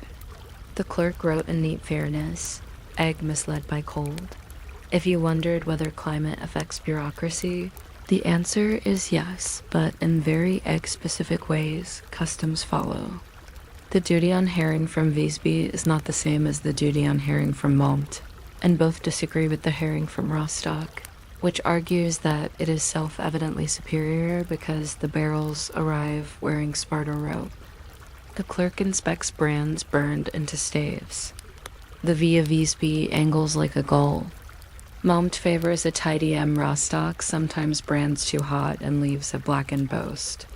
He rubs the letters with a damp rag until they resign themselves to accuracy. On the duty page, he uses the color that means money will change hands tomorrow, a quiet red that never shouts. 3 V-marked barrels locked with honest hoops. 1 R-marked barrel requires conversation, he writes. Conversations with barrels are billed as consultations dot midway through the night. He sets out the measuring rods for cloth because the tailor's apprentice is due with bales that smell of road. Cloth lives in L lengths, a unit whose exact value in Lübeck would start a reliable debate. So the clerk owns 3 rods, the long L for export, the city L for most business, and the guest L borrowed from Hamburg to prevent arguments that would otherwise grow up and marry. He places the rods side by side like well-behaved children. The tailors arrive yawning in a synchronized way that implies a master schedule even for sleepiness. He unfurls the first bolt and sight-checks the weave. He compliments a selvage that shows both ambition and restraint. He notes 4 L's and a thumb. Thumb insisted upon. That thumb has no legal power but is often persuasive. The apprentice produces a seal. The clerk's lamp approves. Wax waits in its little brass pot, the tallow telling the beeswax to be calm. The stamp belongs to the guild and knows the backs of many officials. Hands better than those officials know their own hearts. He presses the metal and watches the crest appear like a polite sunrise. Seals satisfy something deep in the human wrist. He inspects the impression for air bubbles. Bubbles suggest haste, and haste suggests fines. He racks the sealed roll on the upper shelf where the wood has absorbed so much. Trade it smells faintly of everywhere dot between. Tasks the clerk performs the ritual known as writing the obvious. He writes that the rain makes the roof haughty, that the river sounds reasonable, that a dog barked once and then remembered it was not on duty. He notes the hour by the bell from St. Mary's 3 firm rings, which means it is time to count the ropes. Counting ropes is not about ropes. Ropes announce the health of the building's memory. He numbers them from main beam to jetty and ties every 10th knot to its neighbor, a sort of social contract among fibers. He writes, Rope 8 requests oil. Rope 9 moves as if full of news. Soft punchline, a knotted catalog from a 15th century storehouse, lists 1 argumentative rope, likely meaning twisted too hard. The description is delightfully unhelpful. A ship's master knocks with the particular rhythm of men who own maps. He has 10 crates of beeswax, 9 of which are content. The 10th rattles. He looks as if he has lost an argument with a crosswind.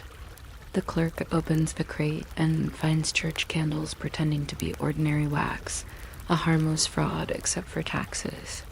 He weighs, he writes, he changes quill nibs because the wax dust is fussy and takes offense. He quotes the regulation in a tone that suggests regulations are old. Friends who sometimes drink too much but tell excellent stories. The master pays a small fee and sighs like a sail lowering on a calm day. The clerk seals the crate honest and adds 2 words in the margin. Wax penitent. He allows himself a sip of ale from his small cup, the legal 2 fingers. The cup is carved with a ship that sails whether the cup is full or empty, which is a metaphor the clerk resists. When the tide turns, the warehouse changes its breathing. Crates nudge slightly as if practicing to be furniture in a later century. Flour settles. The herrings stop being contemplative and become merely resigned. The clerk moves to the far corner where spices rest in the company of their own privacy. Cinnamon has the self-regard of a saint. Pepper insists on being counted twice. Saffron sleeps under a key that is also a story. He peeks at the saffron and assures it that no one is unwrapping it without witnesses who have clean fingernails. He writes the spice room's headline, "Quiet with Ambitions," in a city where a pinch can set a price of a song. He treats the pinches like diplomats. He circles back to the far lumber stack, which by law has to be measured by volume and by good sense. Timber arrives with its own narrative of forests and axes, and the debate between bark and barkless. He checks each mark of length cut along the grain. He runs a hand down a beam that is trying to be a mast and tells it kindly that it is destined to be a ceiling. It creaks in disappointment. He records the creak because a sawyer once accused him of ignoring the feelings of wood. The sawyer had been drinking.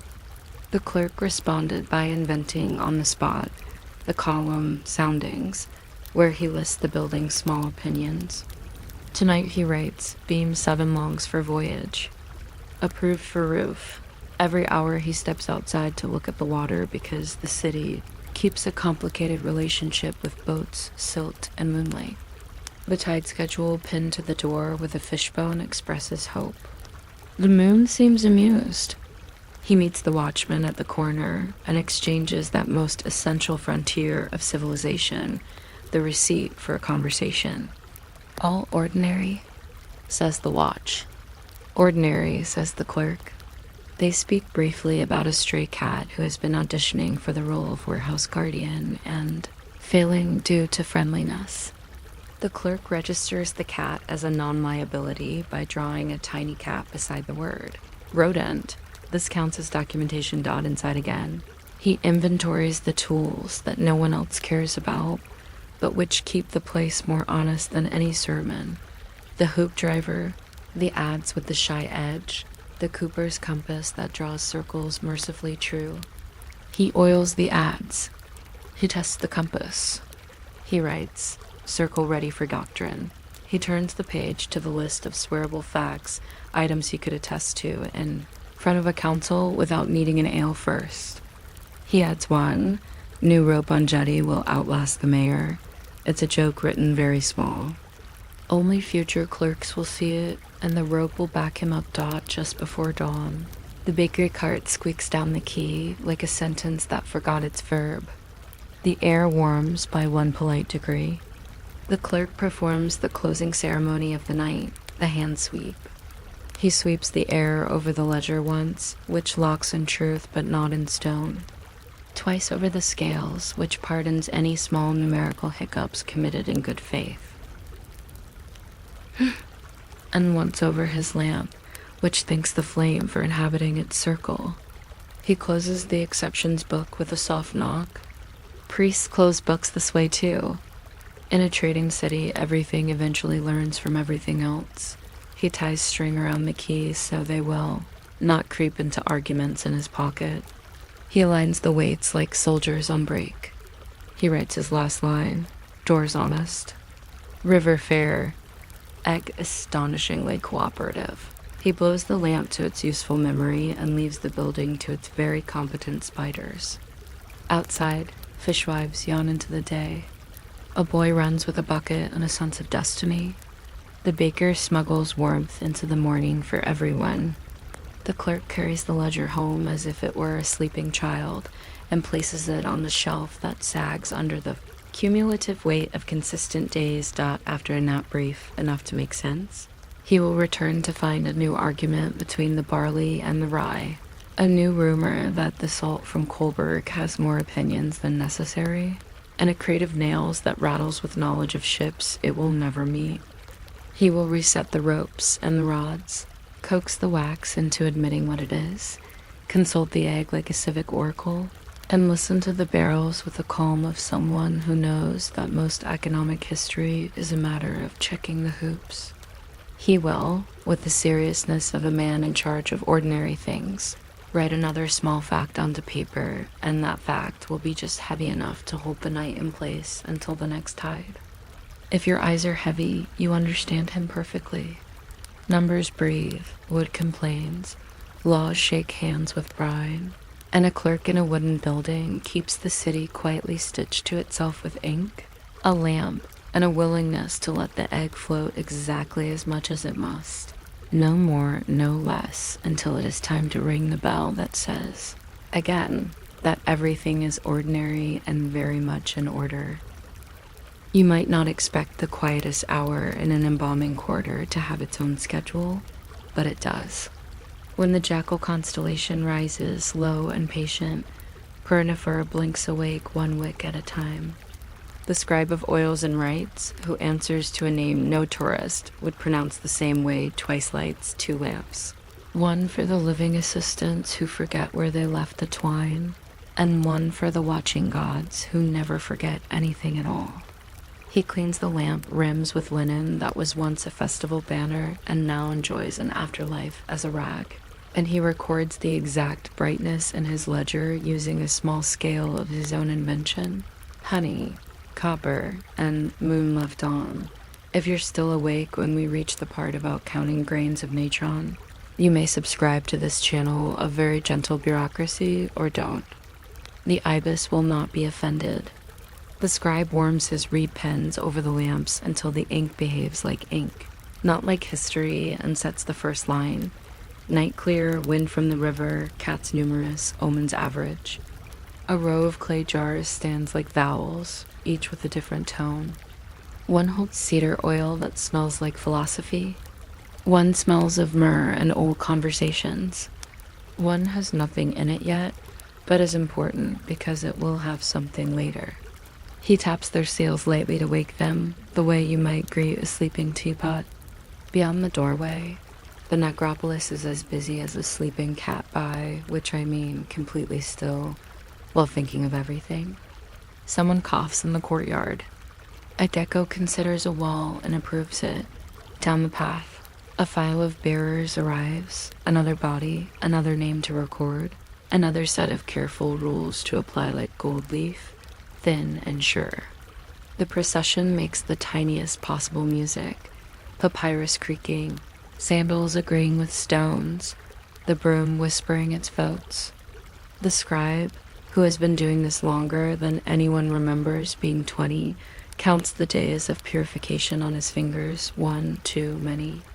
The calendar is precise, but fingers have their own intelligence, and he whispers the first prayers to the tea in a voice that feels like warm milk being poured into a bowl. He will write the family's names, but not yet. First come the measurements that tell the dead where they are, which is a polite thing to do when someone has been moved without having any say in it. He measures the beer with a cord that remembers many famous elbows. He notes the position of the stars at the moment the door bar slides back, not because the sky needs reminding, but because scribes like to give the universe a receipt. He looks at the linen, checks the weave for the temple stamp. There it is. A falcon frowning in approval, and he snips a thread to secure between 2 pages. A habit that library moths will one day appreciate in their own way. This is not drama. It is maintenance of the afterlife, which is mostly paperwork plus incense. A small bowl of natron sits by the door, collecting the night stamp. He will add that moisture to a column labeled friendly. Waters, a category you didn't know existed, that now feel you always suspected. Novice assistants lay the man on, the reed mat with all the improvisation of a practice ritual. The scribe looks at the face and writes, without commentary, the little facts that will become large truths. Scar over left brow, a tailor's callus on the thumb, teeth good, freckles like a map of stars that once taught sailors patience. He will never say these details aloud.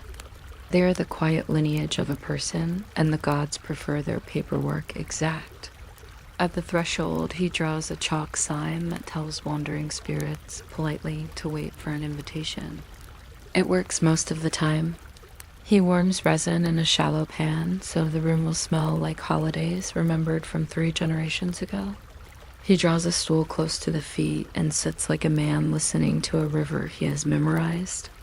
He records the hour by the water clock, then corrects it by the sound of a certain bat, because the bat has never been wrong. On a high shelf rests the wooden box that holds his emergency supplies, spare pens, 2 feathers sacred to the ibis, 3 grains of sand from a particular dune that once argued successfully with the wind, and a piece of chalk so small it's a concept. He makes a thin red line under the name of the jackal god, not because the god requires underline, but because the scribe likes the way it anchors the page. The lantern blurs a little as oil warms. He leans to blow the flame softer, and the letters go to sleep standing up. On a strip of papyrus no wider than a reed, perhaps it is a reed reborn, the scribe begins the heart scroll. He writes in black for facts and in red for advice, a polite color coding agreed upon by tradition and by the temperament of gods. The words weigh the heart against the feather of Mount Tat, as all school children know. The feather keeps its dignity. The heart bows without thumping. Each glyph is a gesture he has made for decades. The seated god with a hand like a calm, yes. The water ripple that looks like a tiny staircase for a frog. The loaf of bread that always makes him a little hungry. He writes the man's good deeds without exaggeration. This is not a festival speech, and his small follies without meanness. The scribe believes the gods respect an honest ledger more than a beautiful hymn. He adds the formula promising the heart will not speak out of turn, a clause as practical as it is mystical. You may think of it as a privacy policy for feelings. He places the scroll gently on a plain chest until the gold case arrives, because the relationship between papyrus and chest is ceremonial even when the furniture is humble. In the corner, a boy heats a small cone of myrrh to seal the edges. The room smells like softened desserts and old olive wood. The embalmers begin the days of salt, counted and signed for one after another like well-behaved geese. The scribe logs each day the way a harbor clerk logs tides. Natron, dry as philosophy, is packed around the body until the air sighs. The scribe marks the moment when the first jar is emptied and writes its number in the book of things that have served, knows where each basket of natron came from, the white shores near Wadi Natron, gift of dried lakes and patient sun, carried by donkeys who understand better than humans that a slow path is still a path.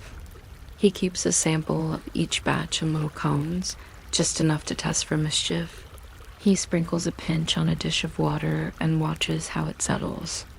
If it sinks with a dignified certainty, it will do. If it flurries like a flock of startled quail, he gives it to the sweeping boy for the courtyard, which is an honor the boy does not mind. He writes the incense for each phase, cedar to cleanse, myrrh to ask permission, frankincense to steady the room. The bowls blacken in rings that tell time without arguing with the clock. The 40 days are recorded as a chain of almost identical lines, a necklace of sameness that soothes the mind like counting steps to the river. Day 12, jar replaced. Natron contented. Assistants trying to hum and tune. Day 19, a polite debate between 2 jars about which smelled more like a temple roof after rain. Day 27, the scribe reminds the novice that the gods read penmanship. On one page, a tiny doodle of a cat appears, drawn by a hand not the scribe's. He notes it neutrally. Cat present. Legends grow from smaller seeds than this. The family visits to bring linen, and the scribe holds each roll to his cheeksome measure with rulers. He measures with skin and decides which will touch the face and which the ankles. The face linen must be as patient as a story told by an aunt. The ankle linen can be simply competent. He writes the order, Best to face, soft to hands, sturdy to the places that change their minds. A priest recites a list of protective names at a pace that suggests both piety and an awareness of the remaining chores. The scribe joins on every third name, the way you hum harmony to a familiar song when your work continues other way. Now the mask. The goldsmith arrives with the tools that click like beetles thinking. The scribe does not touch the gold leaf until the artisan nods. The nod is the hinge of the room. He watches them hammer and smooth, as if telling the metal a long, repetitive joke. He recites the hidden name of Anubis under his breath, not because anyone will hear, but because names in this place are bridges, and it is polite to walk them slowly. The mask must capture the man's calm more than his nose, and the gold must reflect lamplight in a way that would please a patient god at 2 a.m. The scribe rubs his spot with wool until the gold remembers it is the color of first light on an ore. He writes this down exactly. Mask remembers morning.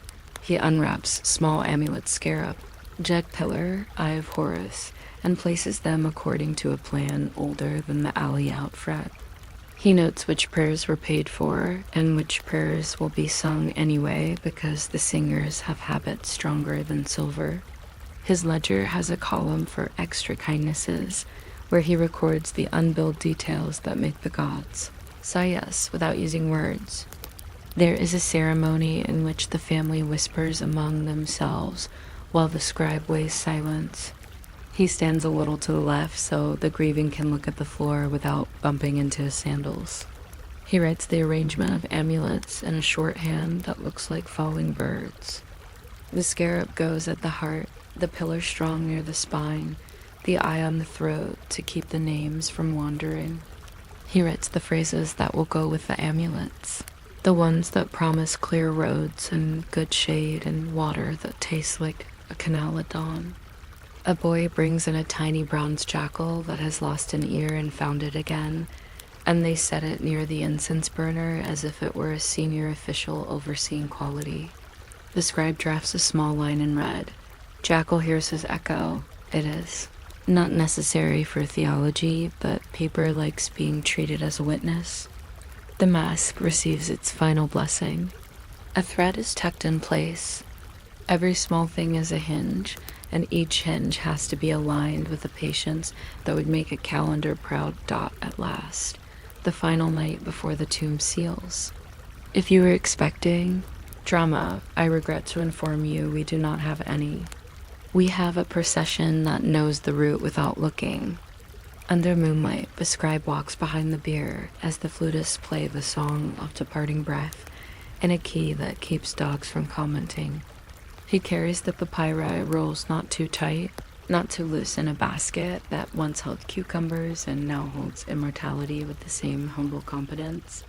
He feels the papyrus through the basket the way a librarian feels words through a slipcover. He checks the ink with his thumb and writes in his head, ink now dry, words now final. The pathway between houses smells like ground coriander and cooking pots. People do not stop their evening just because eternity is passing. The dead have always understood schedules.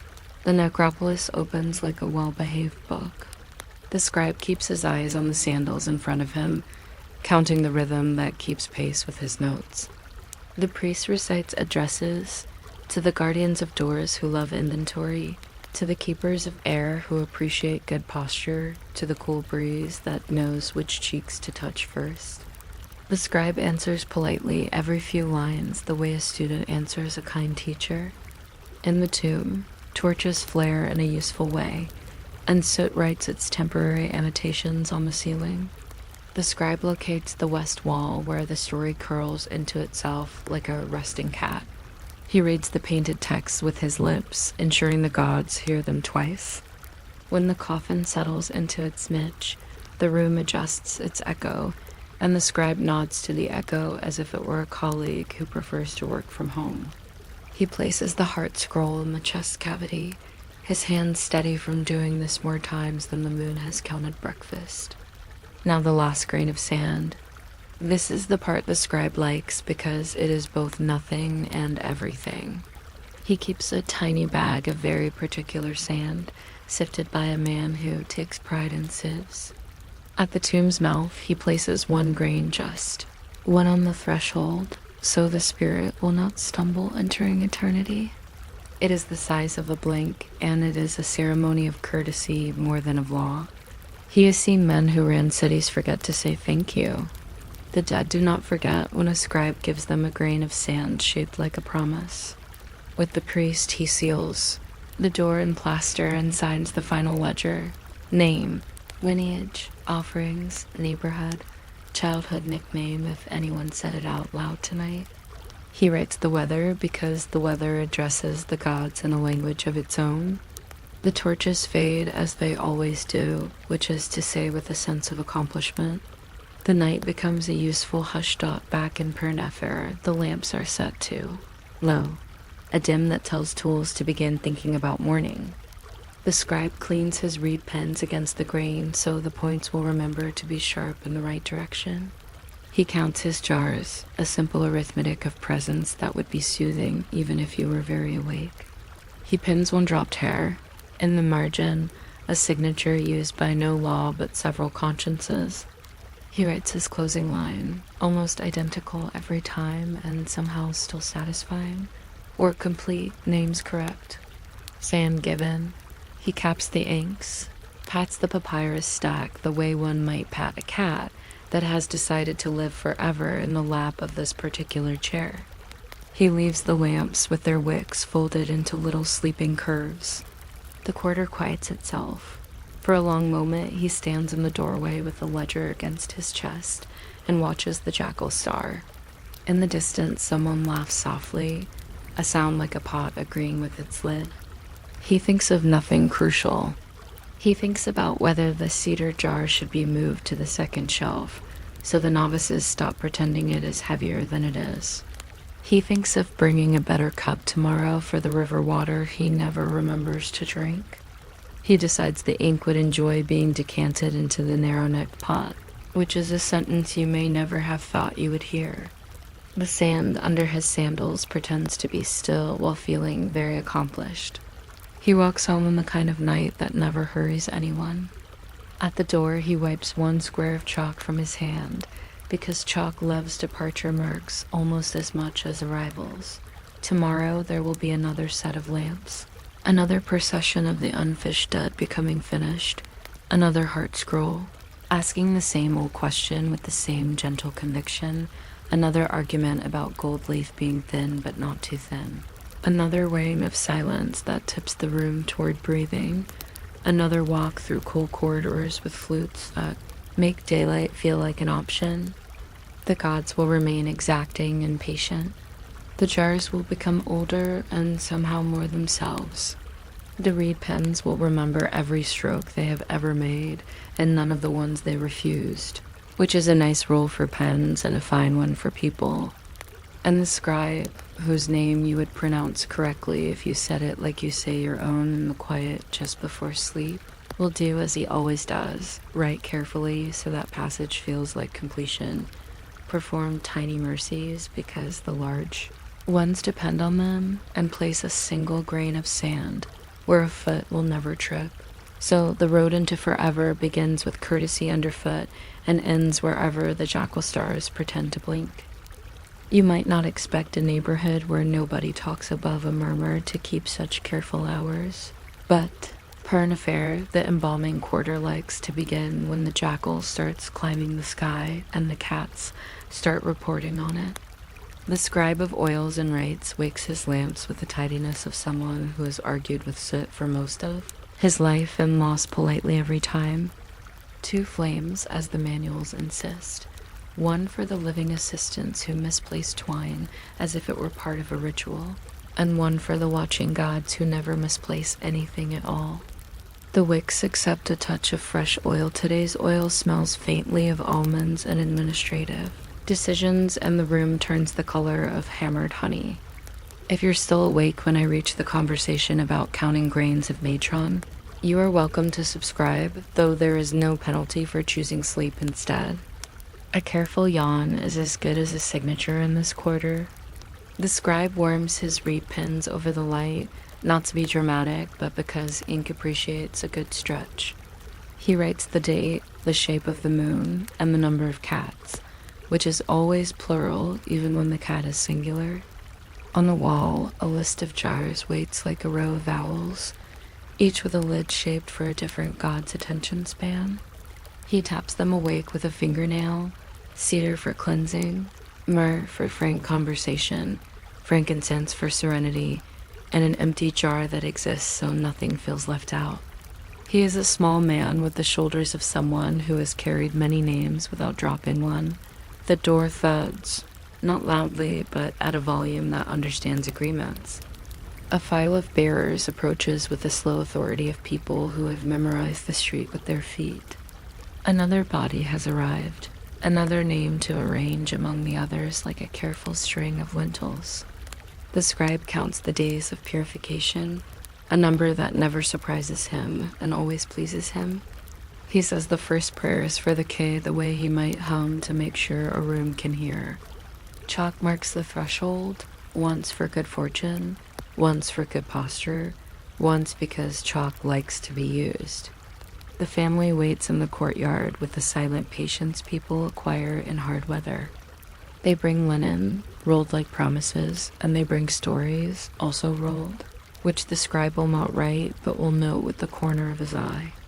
He measures the beer with a cord that remembers many elbows and, just for habit, confirms the sky is still where the sky should be. The apprentices prepare the water and a small bowl of natron that pulls damp from the air like a librarian pulls dust from a shelf. The scribe makes a small column headed Friendly Waters and enters one line there because he finds the term encouraging. He will later file this among his private categories like grains that behaved, torches that knew when to dim, and cats with unusual opinions. On a narrow strip of papyrus, the scribe begins composing the heart scroll. His handwriting is neither beautiful nor careless. It moves with the exactness of a man who believes eternity is mostly a matter of correct forms delivered on time. Black ink for facts, red ink for the sentences that whisper gently toward the god's decisions. He writes that the heart has not cheated, not stolen, not eavesdropped on private prayers, and added in a precise later hand, not pretended to know the names of stars it has not met. He writes the domestic virtues too. The gods are impressed by fairness in the market and the habit of returning borrowed baskets. He writes that this man hated lies and disliked lukewarm beer, which is not a sin but is useful context. He draws the sign for water, 3 ripples that look like a frog's staircase, and the sign for bread, which looks suspiciously like bread. He pauses to blow grit from the nib, and a fleck lands on the page in a spot that will make scholars argue 19 centuries later. He seals the line with a smudge of resin and places the strip to rest on a plain chest until its golden case arrives. The chest does not complain. Things in Per-Nefer are used to holding a purpose quietly. The days of salt begin, and with them the long song of sameness that comforts even the impatient. Natron is laid around the body like dry snow that believes in order. The scribe records each jar spent, numbers passing in small dignified footsteps across the page. He can tell the source of a basket by the way the granules settle a donkey's road is written with salt. The angle of wind across the basin is written there too. He pinches a sample, sprinkles it in a shallow cup of water, watches whether it sinks with the confidence of a well-paid clerk or swirls like gossip. If it swirls too much, it goes to sweep the courtyard, a destiny the salt accepts without drama. He whisks the incense by phase, as if they were acts in a small play, but never has reviews. Cedar first, because rooms like to be cleaned, not argued with. Myrrh next, because myrrh tells the truth like a friendly aunt. Frankincense last, which is simply a good way of saying the air should sit down and breathe slowly. Each entry ends with the same soft word, done. The page becomes restful with the repetition. Visitors come on the allowable days, bringing linen that smells faintly of cupboards and conversations. The scribe judges the quality by laying it against his cheek measurement by skin, not yardstick, and divides the rolls, best to the face, softest to the hands, staunch to ankles and knees that once did labor. He writes the order in his ledger the way someone might stack bowls, a list of practical kindness. A priest recites formulas with that particular tone priests use when they are both devout and aware that there is still a courtyard to sweep. The scribe joins in on every third name like an old friend who knows the harmony. An apprentice humming from the doorway forgets a verse and recovers with the agility of a cat not falling off a windowsill. The scribe records none of that, merely a note. Singing adequate. Devotion obvious. Afternoons pass like respectful geese. The sun rolls away, indifferent but useful. The natron works without asking for thanks. Gold finds the room gently, the way morning finds a shutter. The artisan arrives with tools that click like clever beetles. The mask is not a portrait so much as a sentence about dignity. The scribe recites the hidden name of Anubis under his breath. Not because secrecy delights him, although it does, but because names here are small bridges, and bridges like careful feet. Gold leaf trembles and then lies still, like a thought deciding to become a law. The scribe polishes a spot until it resembles the memory of a boat at dawn, writes this in the margin, then rubs it out because the margin is for numbers. He unwraps the amulets and checks them against his list. Scarab for rebirth, Jed pillar for strength that prefers to be patient, the eye for watching names so they do not wander off to play. He notes which prayers the family has paid to have sung and which will be sung regardless because the singers are in the habit and men in habits are sometimes better than men in moods. He ties the thread with a knot that his teacher taught him with the care of someone giving away a spoon. Asterisk, asterisk. There is a ceremony where the family looks at the floor with great attention and the scribe wastes silence. It is not a physical scale. He uses the same balance he uses to measure a page of writing that says just enough and not a syllable more. He notes the placement of each charm as a tiny diagram that looks like a flock briefly deciding to sit in the air. He writes 2 lines about the man's virtues that will go with the charms, the way a label travels with a jar. He records which prayers were paid for and which were gifts from neighbors who have not forgotten the time when this man returned a hoe well sharpened. He writes, generosity continues. This is its style. In the corner, a bronze jackal with a missing ear oversees everything with the bureaucratic heart of a paperweight. The scribe adds in small red letters. Jackal agrees. Moonlight finds the procession lined up as if the street itself had practiced overnight. If you were expecting a crescendo, you will be disappointed. Per-Nefer prefers the measured pleasures of things going as they should. The scribe walks behind the bier with his basket of papyrus rolls, resting on his hip bone the way a cat sometimes rests on the particular step that creaks. The flutists play the song of departing breath in a key that keeps dogs contemplative. He checks the ink once more, making sure it glows the dull authority of dried certainty. Houses along the lane continue their business porridge stirring, a pot set at an angle any grandmother would recognize because even when eternity is going by, dinner requires attention. The scribe finds this reassuring. Immortality loves routine. It keeps an index. Asterisk, asterisk. The necropolis accepts them the way a shelf accepts a book returned to its place. Torches wake into orange, then behave. Soot writes opinions on the ceiling that no one will contest. The priest addresses the keepers of doors, who enjoy a thorough accounting, and the guardians of air, who prefer good posture to poetry. The scribe answers each address with the crispness of a clerk confirming receipt. He reads the painted texts along the west wall with his lips moving, so the gods may hear them twice and the echo may feel included. When the coffin settles, the room reorganizes its echo like a conscientious librarian, rearranging the end of a shelf. In the quiet afterward, the scribe carries the heart scroll in both hands as if holding a sleeping bird he intends to return to a nest. He tucks it into the chest cavity and feels the strange simplicity of the gesture, a yes that the room knows already. He adds the collar of faience beads, blue like canal water remembering the sky. At the tomb's mouth, he takes out the tiny bag of sand. It is very particular sand, chosen from a dune that never hurries, and sifted through a woven basket so evenly that even the gods would have nodded. He asks the priest for the last words. The priest gives them in a voice designed to agree with stone. The scribe places 1 grain on the threshold. The ritual is as small as a blink and as large as a lake you only see once you look. It keeps the spirit from stumbling on first entry, which is less about physics than about courtesy. He does this with the concentration of a man setting down a cup of water where a sleeping child might reach it. The plaster goes up. The seal of the jackal meets the door. The scribe signs the ledger name, lineage, offerings, the weather, which has its own grammar, and adds a final note that nobody will ever find, important and which therefore pleases him. They walk back under a moon that has learned restraint.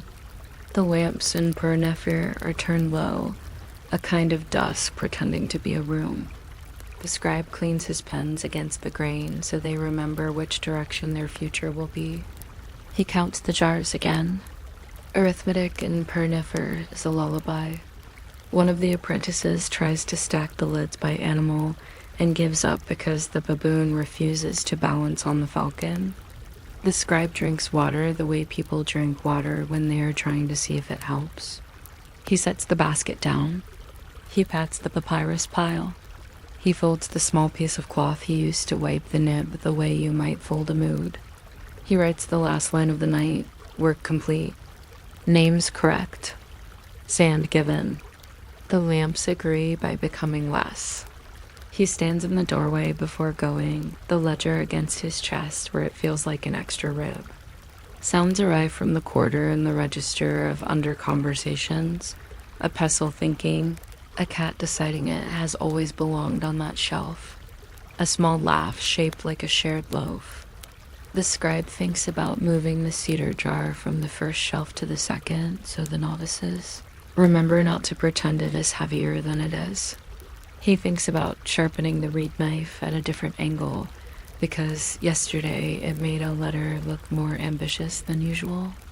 He plans to replace the string on the water clock because last week the knot tried to be clever. These are not the thoughts of a hero. They are the thoughts of a man whose business is to keep departure tidy and arrival unsurprising. Tomorrow's list has already begun itself.